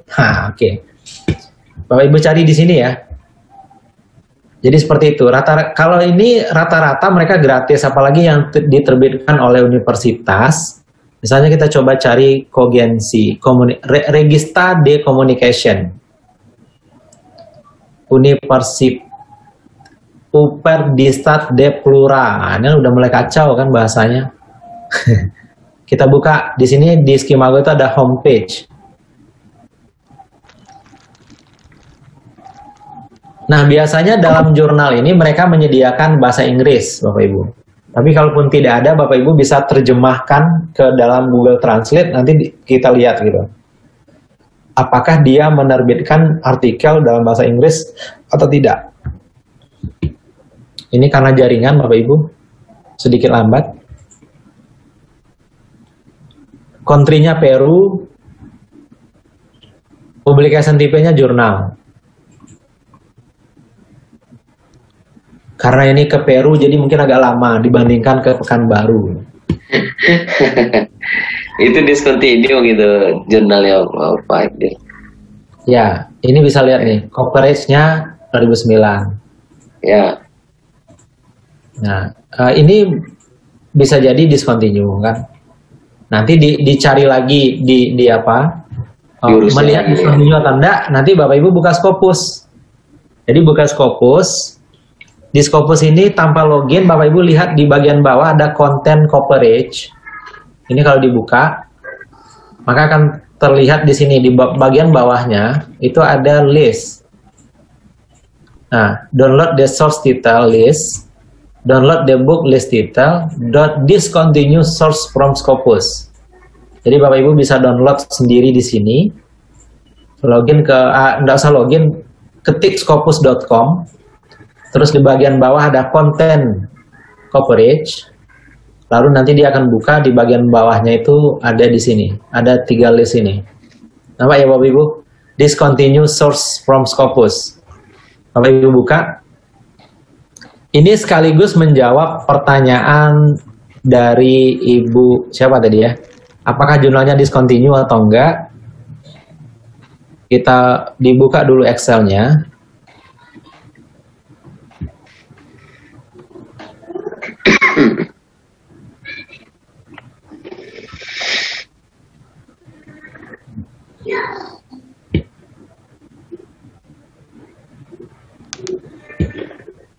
Oke, coba kita buka Excel-nya.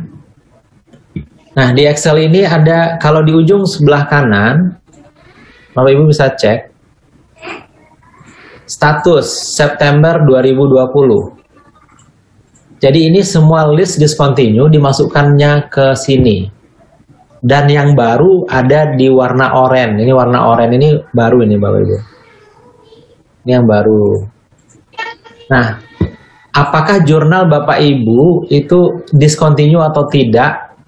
Dia ada cancel dari semua artikel itu di cancelnya. Ada yang dia ini, kalau Bapak Ibu lihat di bagian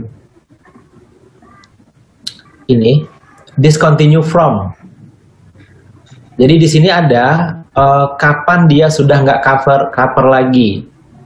Jadi misalnya yang terbaru itu misalnya psikososial ya, jurnal Advan JARS misalnya. Ini JARS ini banyak orang kita.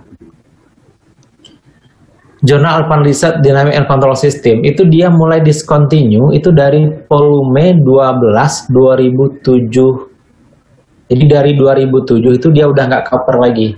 Dari halaman 837 sampai 842. Selain itu dia masih cover. Jadi seperti itu Bapak Ibu mencarinya. Jurnal Critical Review ini belum ada kapan. Karena ini dia baru, mungkin nanti di Januari dia akan keluarkan dari berapa karena mereka butuh butuh analisis lebih dalam. Yang terakhir itu psikososial. Di psikososial itu di periode Maret discontinue-nya itu dia tidak sebut dari kapan. Tapi setelah dia keluarkan di sini itu dia udah buatkan dari periode kapannya. Saya coba search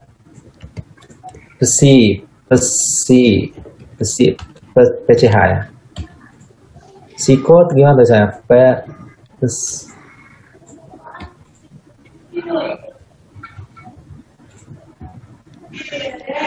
Nah ini International Journal Psychosocial and Rehab. Ini banyak orang kita.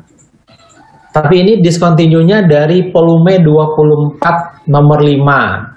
Artinya sebelum itu masih di cover sama dia.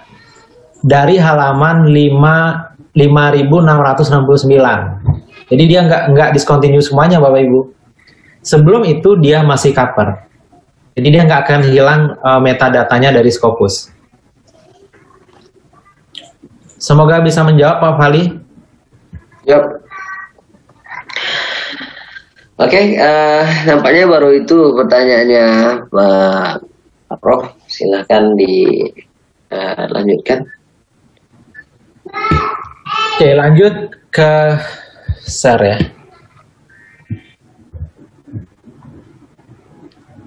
Udah jam 10 Pak Fali. Nggak terasa. Jam 11 saya ada ini juga Pak. Ada ada lagi kelas. di sesi akhir nanti boleh di bedah yang sudah dikirim di WA Pak. Oke, sip. Jadi gini, selain Bapak Ibu, jadi siapkan artikel yang sesuai dengan format tadi ya.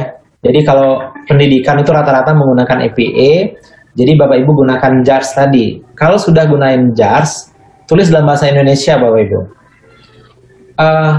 Untuk menerjemahkannya itu ada dua cara. Pertama, gunakan program atau menggunakan jasa pihak ketiga untuk menerjemahkan Bapak Ibu. Jadi nggak usah takut Bapak Ibu tidak bisa berbahasa Inggris. Yang penting tulis dulu dalam bahasa Indonesia. Software yang bisa digunakan itu bisa Websmoke atau Bapak Ibu bisa Grammarly, terjemahannya untuk cek grammar, sama ada beberapa software lainnya. Setelah ini selesai, sudah diterjemahkan ke Inggris, kemudian sudah dicek grammarnya, Bapak Ibu harus proofreading lagi ke native speaker. Ke native speaker itu Bapak Ibu harus ngeluarin uang. Ada banyak misalnya di Prof.ed itu, kemudian ada di beberapa lagi tempat menjadikan naskah Bapak Ibu itu jadi bagus. Mereka akan perbaiki karena begini, bisa berbahasa Inggris belum berarti dia bisa menulis artikel ilmiah. Bisa berbahasa Indonesia dengan baik dan benar belum tentu bisa menulis artikel ilmiah bidang Indonesia dalam bahasa Indonesia. Sama ya. Nah, dengan menggunakan software ini otomatis, dengan menggunakan jasa ini otomatis naskah kita itu udah clear dalam bahasa. Jadi dia udah nggak mempersoalkan bahasa, dan itu akan mengurangi resiko rejectnya, ditolaknya. Kemudian jangan lupa dalam menulis itu menggunakan reference manager, apakah itu Mendeley atau EndNote atau Zotero dan seterusnya. Bapak Ibu harus gunakan. Itu menjadi sekarang itu sepertinya wajib, supaya apa? Supaya kalau Bapak Ibu misalnya ditolak dari satu jurnal, Bapak Ibu lebih mudah untuk mengcompare ke format jurnal lain. Karena ada yang menggunakan IEEE, ada yang menggunakan EPA, ada yang menggunakan Vancouver, dan seterusnya. Kemudian beberapa jurnal itu menghendaki adanya data yang bisa diakses secara terbuka. Sehingga Bapak Ibu ada salah satu caranya adalah dengan memasukkan data itu ke Open Science Framework.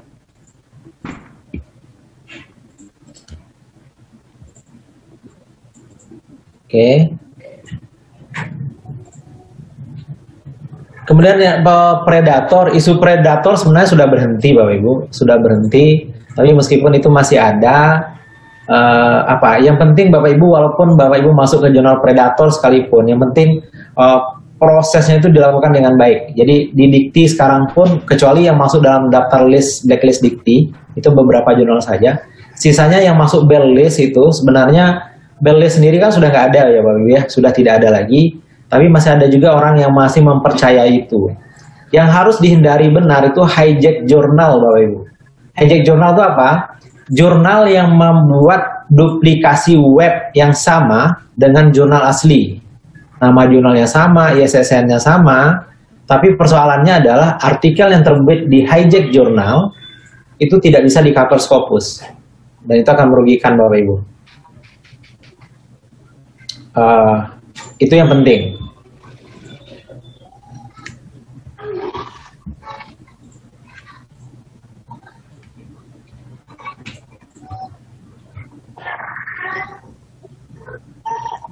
Kegagalan summit disebabkan oleh kualitas yang rendah, kemudian salah tema, artinya jurnal teknologi, Bapak Ibu masukkan jurnal komunikasi yang tanpa ada teknologinya, di luar scope namanya, atau bahkan nanti salah submit, misalnya ada artikel, ada letter, ada case report, Bapak Ibu salah pilih, itu juga bisa seperti itu.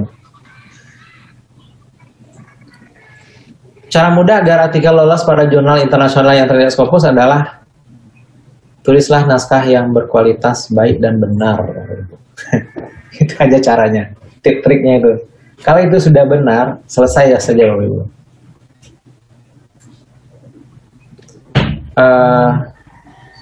itu dari saya. Ya. Kemudian Bapak Ibu, untuk menganalisis data, Bapak Ibu itu setelah ini saya akan tunjukkan salah satu software yang biasa kami gunakan. Silakan Pak Fali kalau ada pertanyaan. Ya, ada pertanyaan dari Bu Suhertina tentang berapa halaman minimal untuk bisa masuk ke artikel terindeks Scopus. Oke, masing-masing art jurnal itu membatasi kata-kata Bapak Ibu. Jadi ada yang misalnya maksimal 8.000 kata, tapi rentangnya itu antara 3.000 sampai 8.000 atau bahkan ada yang lebih juga. Kalau bidang pendidikan itu rata-rata di atas 3.500 atau 4.000. Tapi kalau bidang science hard itu ada yang bisa 1.000 sudah oke, 2.000 masih oke. Nah kalau untuk proceeding itu maksimal 6 halaman, jadi sekitar 1.600 itu udah cukup. Tapi kalau untuk original artikel itu di atas 3.500 itu lebih aman Bapak Ibu. Kalau Bapak Ibu ingin lebih mendalami lagi, tulislah di atas 5.000 kata. Itu pasti analisisnya lebih dalam. Seperti itu Pak Fahli. Tapi tetap Bapak Ibu harus cari jurnalnya. Jurnal apa yang akan dituju, karena masing-masing jurnal itu mempersyaratkan jumlah kata itu. Silakan Pak Fahli. Ya, nampaknya itu aja pertanyaan yang masuk di Zoom. Sedangkan di kolom chatting YouTube belum ada yang masuk pertanyaan. Mungkin kita lanjut saja untuk selanjutnya yang menggunakan aplikasi itu, Pak Prof.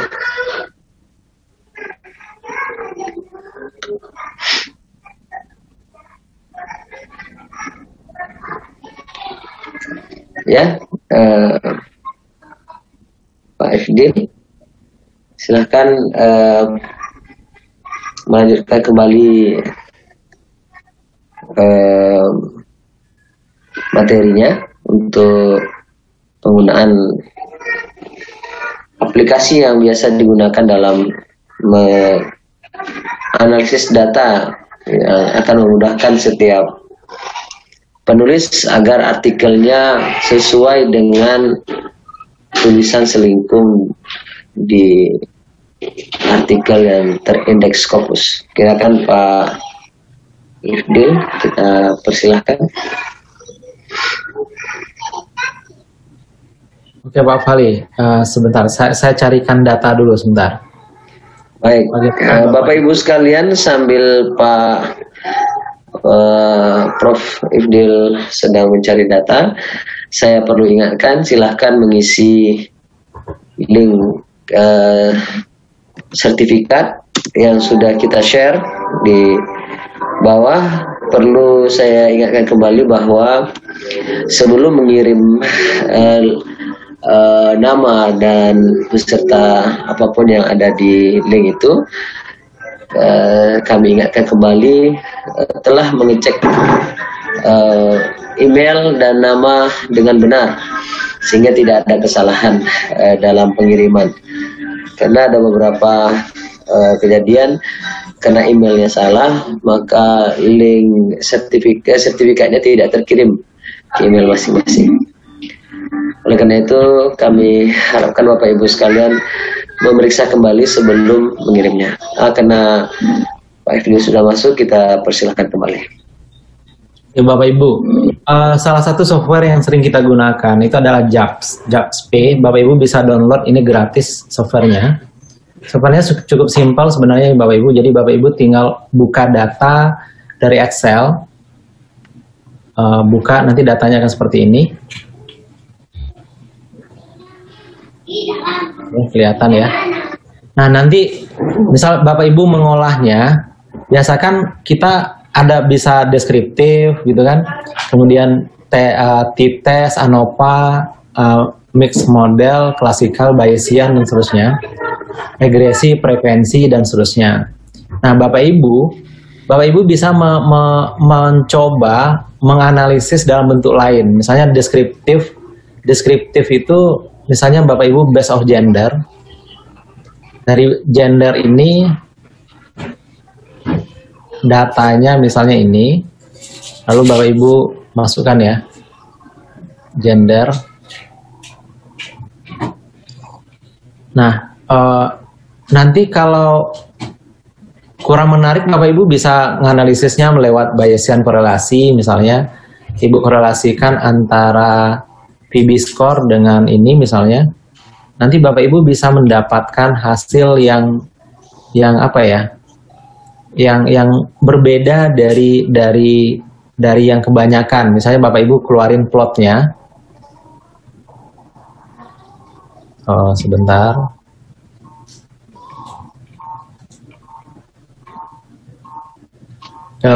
Ini manualnya bisa Bapak Ibu dapatkan, dia gratis. Jadi hasil yang dikeluarkan ini akan lebih beragam dibandingkan dengan misalnya Bapak Ibu menggunakan SPSS saja seperti itu.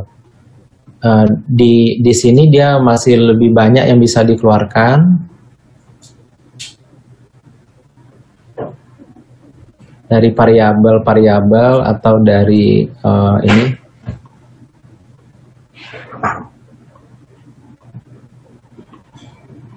Ini saya belum cek data, jadi dari outputnya, nah Bapak Ibu bisa keluarkan diagram semacamnya, bisa keluarin plot, banyak yang bisa didapatkan di sini Bapak Ibu. Jadi karena masalahnya sekarang ini adalah keterbatasan kita untuk apa ya? Untuk mengeksplor ini lebih banyak lagi Bapak Ibu. Jadi ANAPA, Bapak Ibu Bayesian ANAPA itu bisa diperoleh di sini. Dari tergantung datanya sampai ke misalnya ke network analisis Bapak Ibu. Jadi Bapak Ibu bisa nambahkan network misalnya. Jadi misalnya dia akan dikelompokkan di mana. Ini ada skornya ya.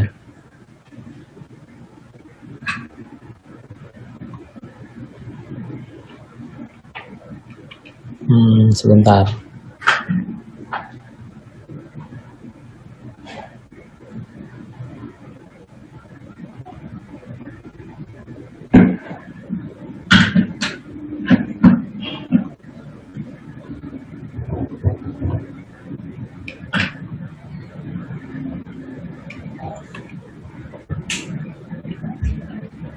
Plot, central plot.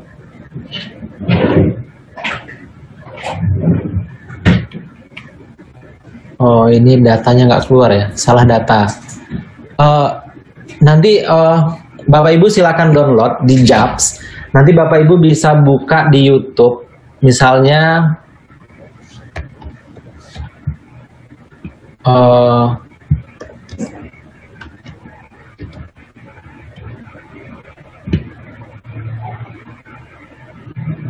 Bapak Ibu bisa belajar di YouTube-nya JABS, misalnya gimana caranya tutorial untuk regresi, tutorial untuk analisis yang lain itu Bapak Ibu bisa belajar di sini. Ada banyak video di sini dan juga dari yang lain juga mereka keluarin video.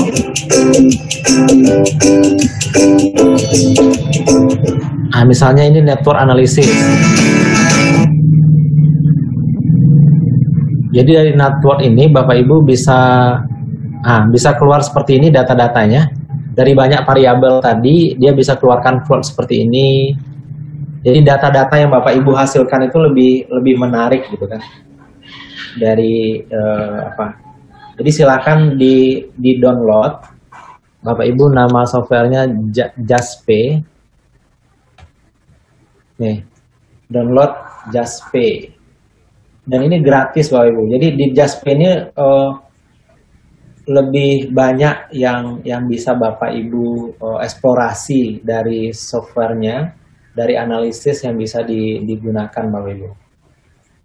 Nanti kalau ada pertanyaan boleh hubungi kami. Bisa hubungi kami. Nah, nanti data-data yang seperti ini bisa Bapak Ibu lihat ya. Nah, seperti ini efek size-nya ada. Ini bisa kita keluarkan dari JAWS-P. Jadi kelihatan cantik penyajian analisis yang Bapak Ibu hasilkan.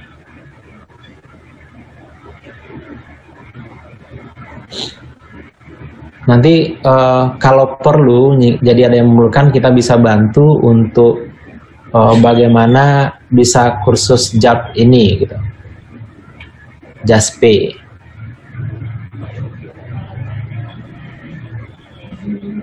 Oke, Pak Fahli. Dan ini gratis softwarenya Bapak Ibu, tidak bayar. Silakan Pak Fahli. Karena di Indonesia itu yang ada beberapa lembaga yang sudah berafiliasi dengan JAPSMED.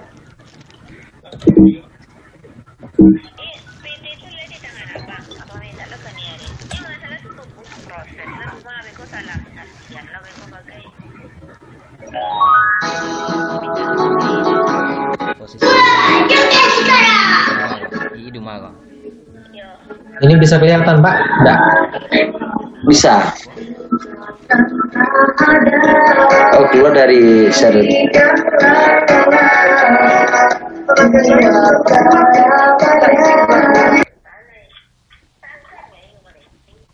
Erin lain namun, itu yang, lo,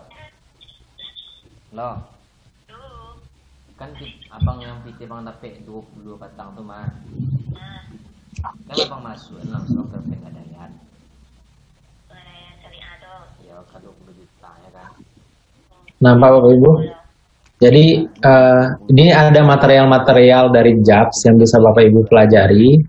Dan ini juga ada map di Indonesia, Bapak Ibu bisa belajar di mana aja.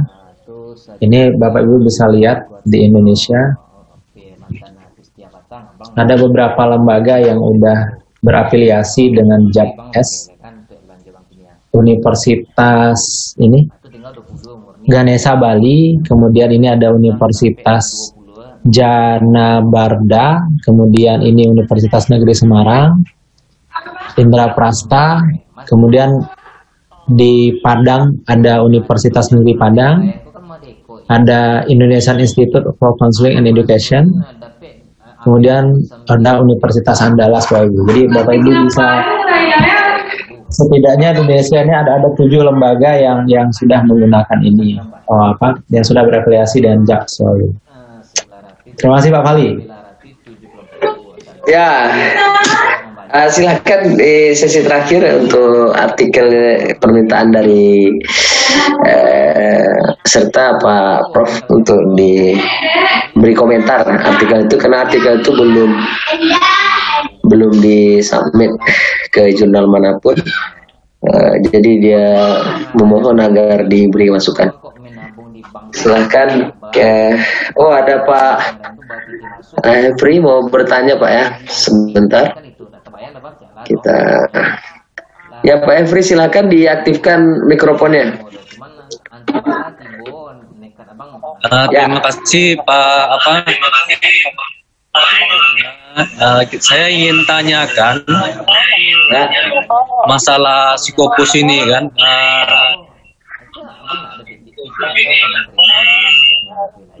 Bagaimana caranya kita, misalnya kita sudah submit gitu ke login Psikopus, cuman belum ada reaksi gitu.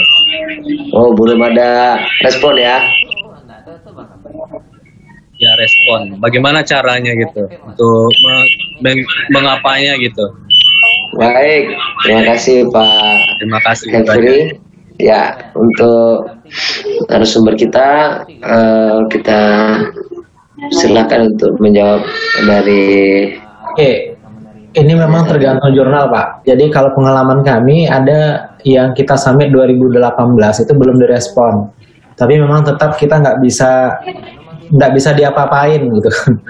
Jadi kita tetap akan menunggu, karena kadang-kadang kalau saran kami Pak, email itu misalnya lihat negaranya Pak. Jadi misalnya kalau Bapak ke Amerika misalnya, kalau Amerika, maka Bapak email itu sekitar jam 5 kita atau jam 6 kita, di mana di situ itu pagi hari sana Pak.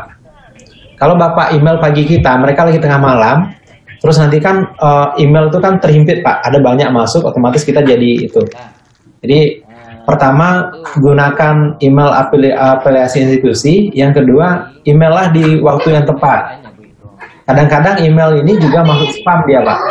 Karena dia masuk spam, maka Bapak coba lagi menggunakan email yang lain untuk mengontak. Kalau perlu jangan ke satu editor Pak. Jadi kan di list editor itu kan ada beberapa yang bisa dihubungi. Nah, Bapak CC aja ke semuanya itu untuk meneruskan email. Mulai misalnya managing editor, terus editor MCU-nya sama associate editor yang beberapa itu Pak. Di email sekaligus tanyakan. Seperti itu. Baik, kita lanjut ya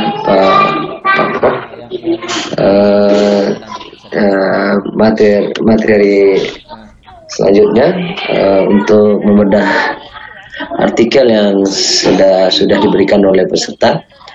Sebelum kita akhiri sesi ini, kita persilahkan pada Pak Ifdil PSD untuk memberikan masukan terhadap artikel ini.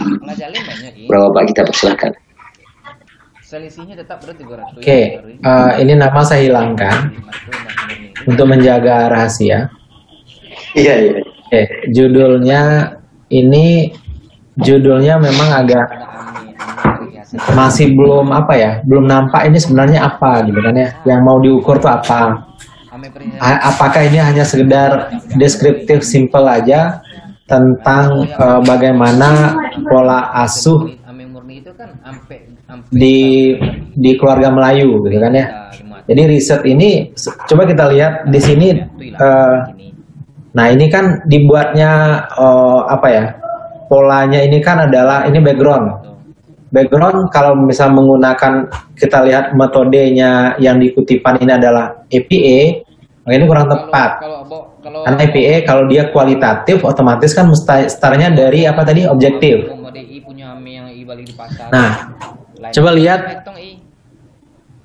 the purpose of this study is measure the relationship. Ini kan masih belum jelas ya aspeknya apa. Yang diukur itu apanya? Jadi misalnya kalau relationship of parent, kalau relationship apa aspeknya itu belum kelihatan, Pak. Jadi abu-abu lah seperti itu. Risetnya kualitatif dengan psychological approach. Nah, ini diduga berarti sang pembuat artikel ini belum terlalu memahami tentang metodologi, Pak.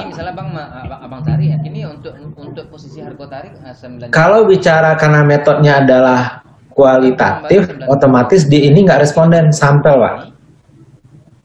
Sampelnya itu adalah 300 people. 300 people-nya apa? Parent atau people sih, Pak? Jadi itu lebih dispesifikkan. Bayangan abang itu ya. The finding. Enggak, Pak. Jadi ini memang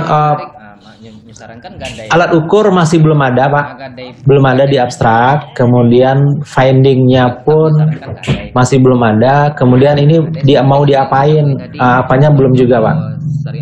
Jadi belum clear. Jadi risetnya masih terlalu abu-abu, masih terlalu banyak yang disembunyikan. Abstraknya terlalu abstrak, Pak. Oke, itu. Kemudian ini diintroduce itu Bapak Ibu nggak boleh ada yang kosong-kosong seperti ini. Ini mestinya ada disitasi, dan pastikan citasinya itu adalah yang terbaru ya Bapak Ibu. Kemudian dari beberapa. Jadi ini kosong. Kemudian novelty-nya juga belum kelihatan. Ini kan masih banyak yang kosong-kosong ya, terlalu banyak penjelasan. Kemudian ini nggak ada novelty-nya, statement of novelty-nya belum nampak. Riset metodnya, the Indian special approach is approach in family. Kan? Tadi disebutnya apa? Kualitatif. Di sini disebutkan apa ini? Psychological approach. Sebenarnya yang mana gitu kan ya? Riset responden Biarnya PT teratur. nggak jelas. Misalnya kalau di sini siapa ibu-ibu dengan rumpun ini jumlahnya berapa gitu kan ya. Di sini disebutkan kuesioner tapi di metode tidak, Pak. Nanti dikonsistenkan saja. Ada kok lado lado. Kuesionernya Bang ambil ini 2 juta berapa? bentuk bahasa Inggrisnya itu gunakan bentuk past tense. Jadi kami menggunakan kuesioner apa gitu kan, menggunakan instrumennya apa. Nah, ini juga kurang tepat karena justru bukan ini yang dieksplorasi tapi ada open question juga. Open question juga tapi memakai kualitatif, Pak. Atau ini jangan-jangannya mix gitu. Oke, data coding. Loh, ada data coding. Data coding ANOPA. ANOPA ini berarti kualitatif, Pak. Sorry, ANOPA. ANOPA ya, NVivo nih ada kuantitatif. NVivo. Pakai NVivo ini untuk quali, Pak. Iya. Yang berarti ini mix. Jadi apa? Masih terlalu tidak terlalu jelas pisahin gitu ya, Pak. Nah, di deskriptifnya ini adalah kualitatif. Findingnya juga kualitatif. Di mana yang NVivo-nya? Nggak ada, Pak. Hasil NVivo masih kualitatif, nggak ada. Jadi masih terlalu kabur diskusinya pun. Nah, justru di diskusi ini Bapak Ibu ini dibanyakin yang dari jurnal-jurnal itu, statement dari temuan itu. Apa sih temuan pertamanya apa gitu didiskusikan. Apa sih temuannya? Masih belum terlalu nampak, Pak.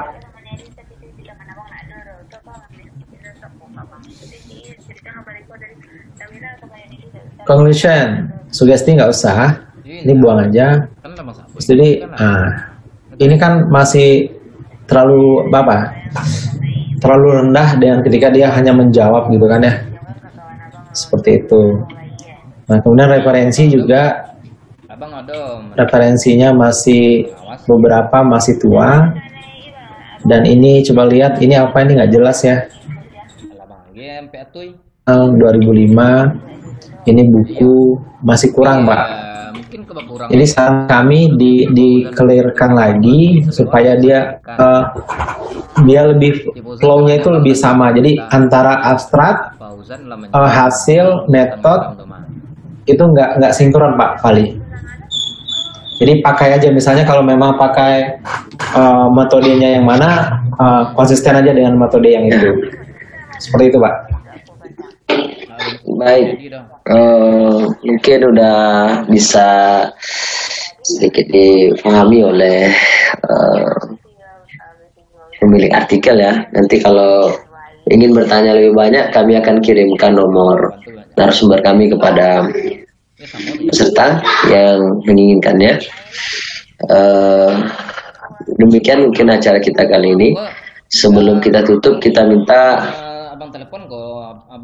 dari Pak Ifdil, silakan.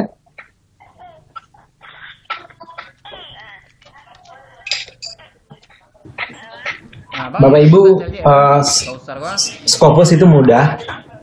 Yang penting Bapak Ibu sabar dan tekun, teruslah berlatih Bapak Ibu. Jadi yang menjadikan persoalannya adalah ingin instan dalam publikasi.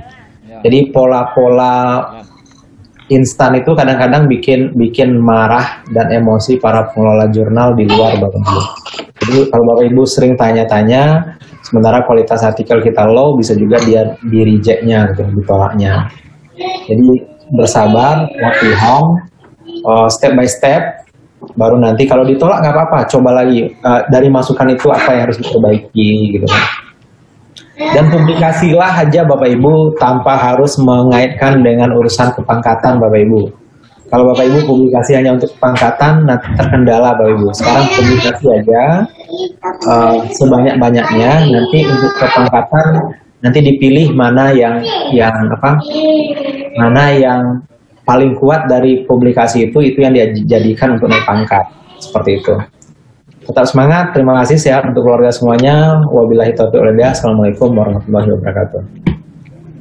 Waalaikumsalam warahmatullahi wabarakatuh. Terima kasih kepada narasumber kita yang telah bersedia memberikan ilmunya kepada kita semua. Bapak Ibu sekalian, nanti PPT yang dipresentasikan oleh narasumber kita akan saya masukkan ke dalam grup WA Menembus Jurnal Scopus.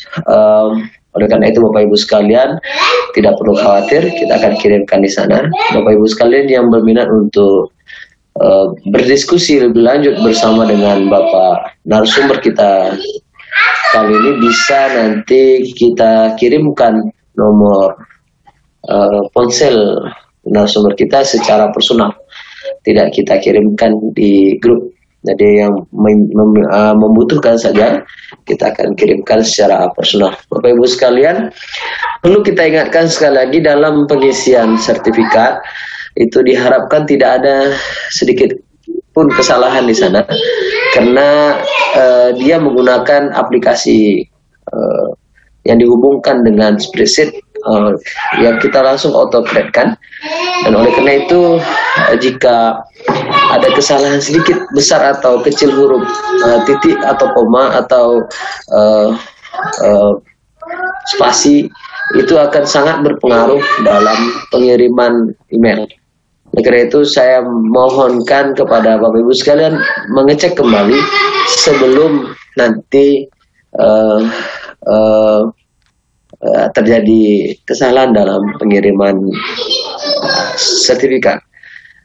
Untuk Bapak Ibu yang sekalian yang sudah benar membuat linknya, mengisi linknya, Pak Fahli, maka akan izin Pak Fahli Ya, mau ke boleh. Terima kasih Pak Fahli. Assalamualaikum. Boleh, waalaikumsalam, terima kasih. Untuk Bapak Ibu yang sudah benar menulis di link itu, maka otomatis akan terkirim ke email Bapak Ibu sekalian.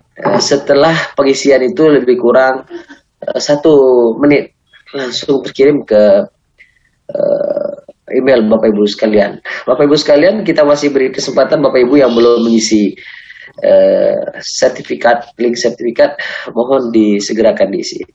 Bapak Ibu yang sudah mengisi boleh live dari Zoom kita.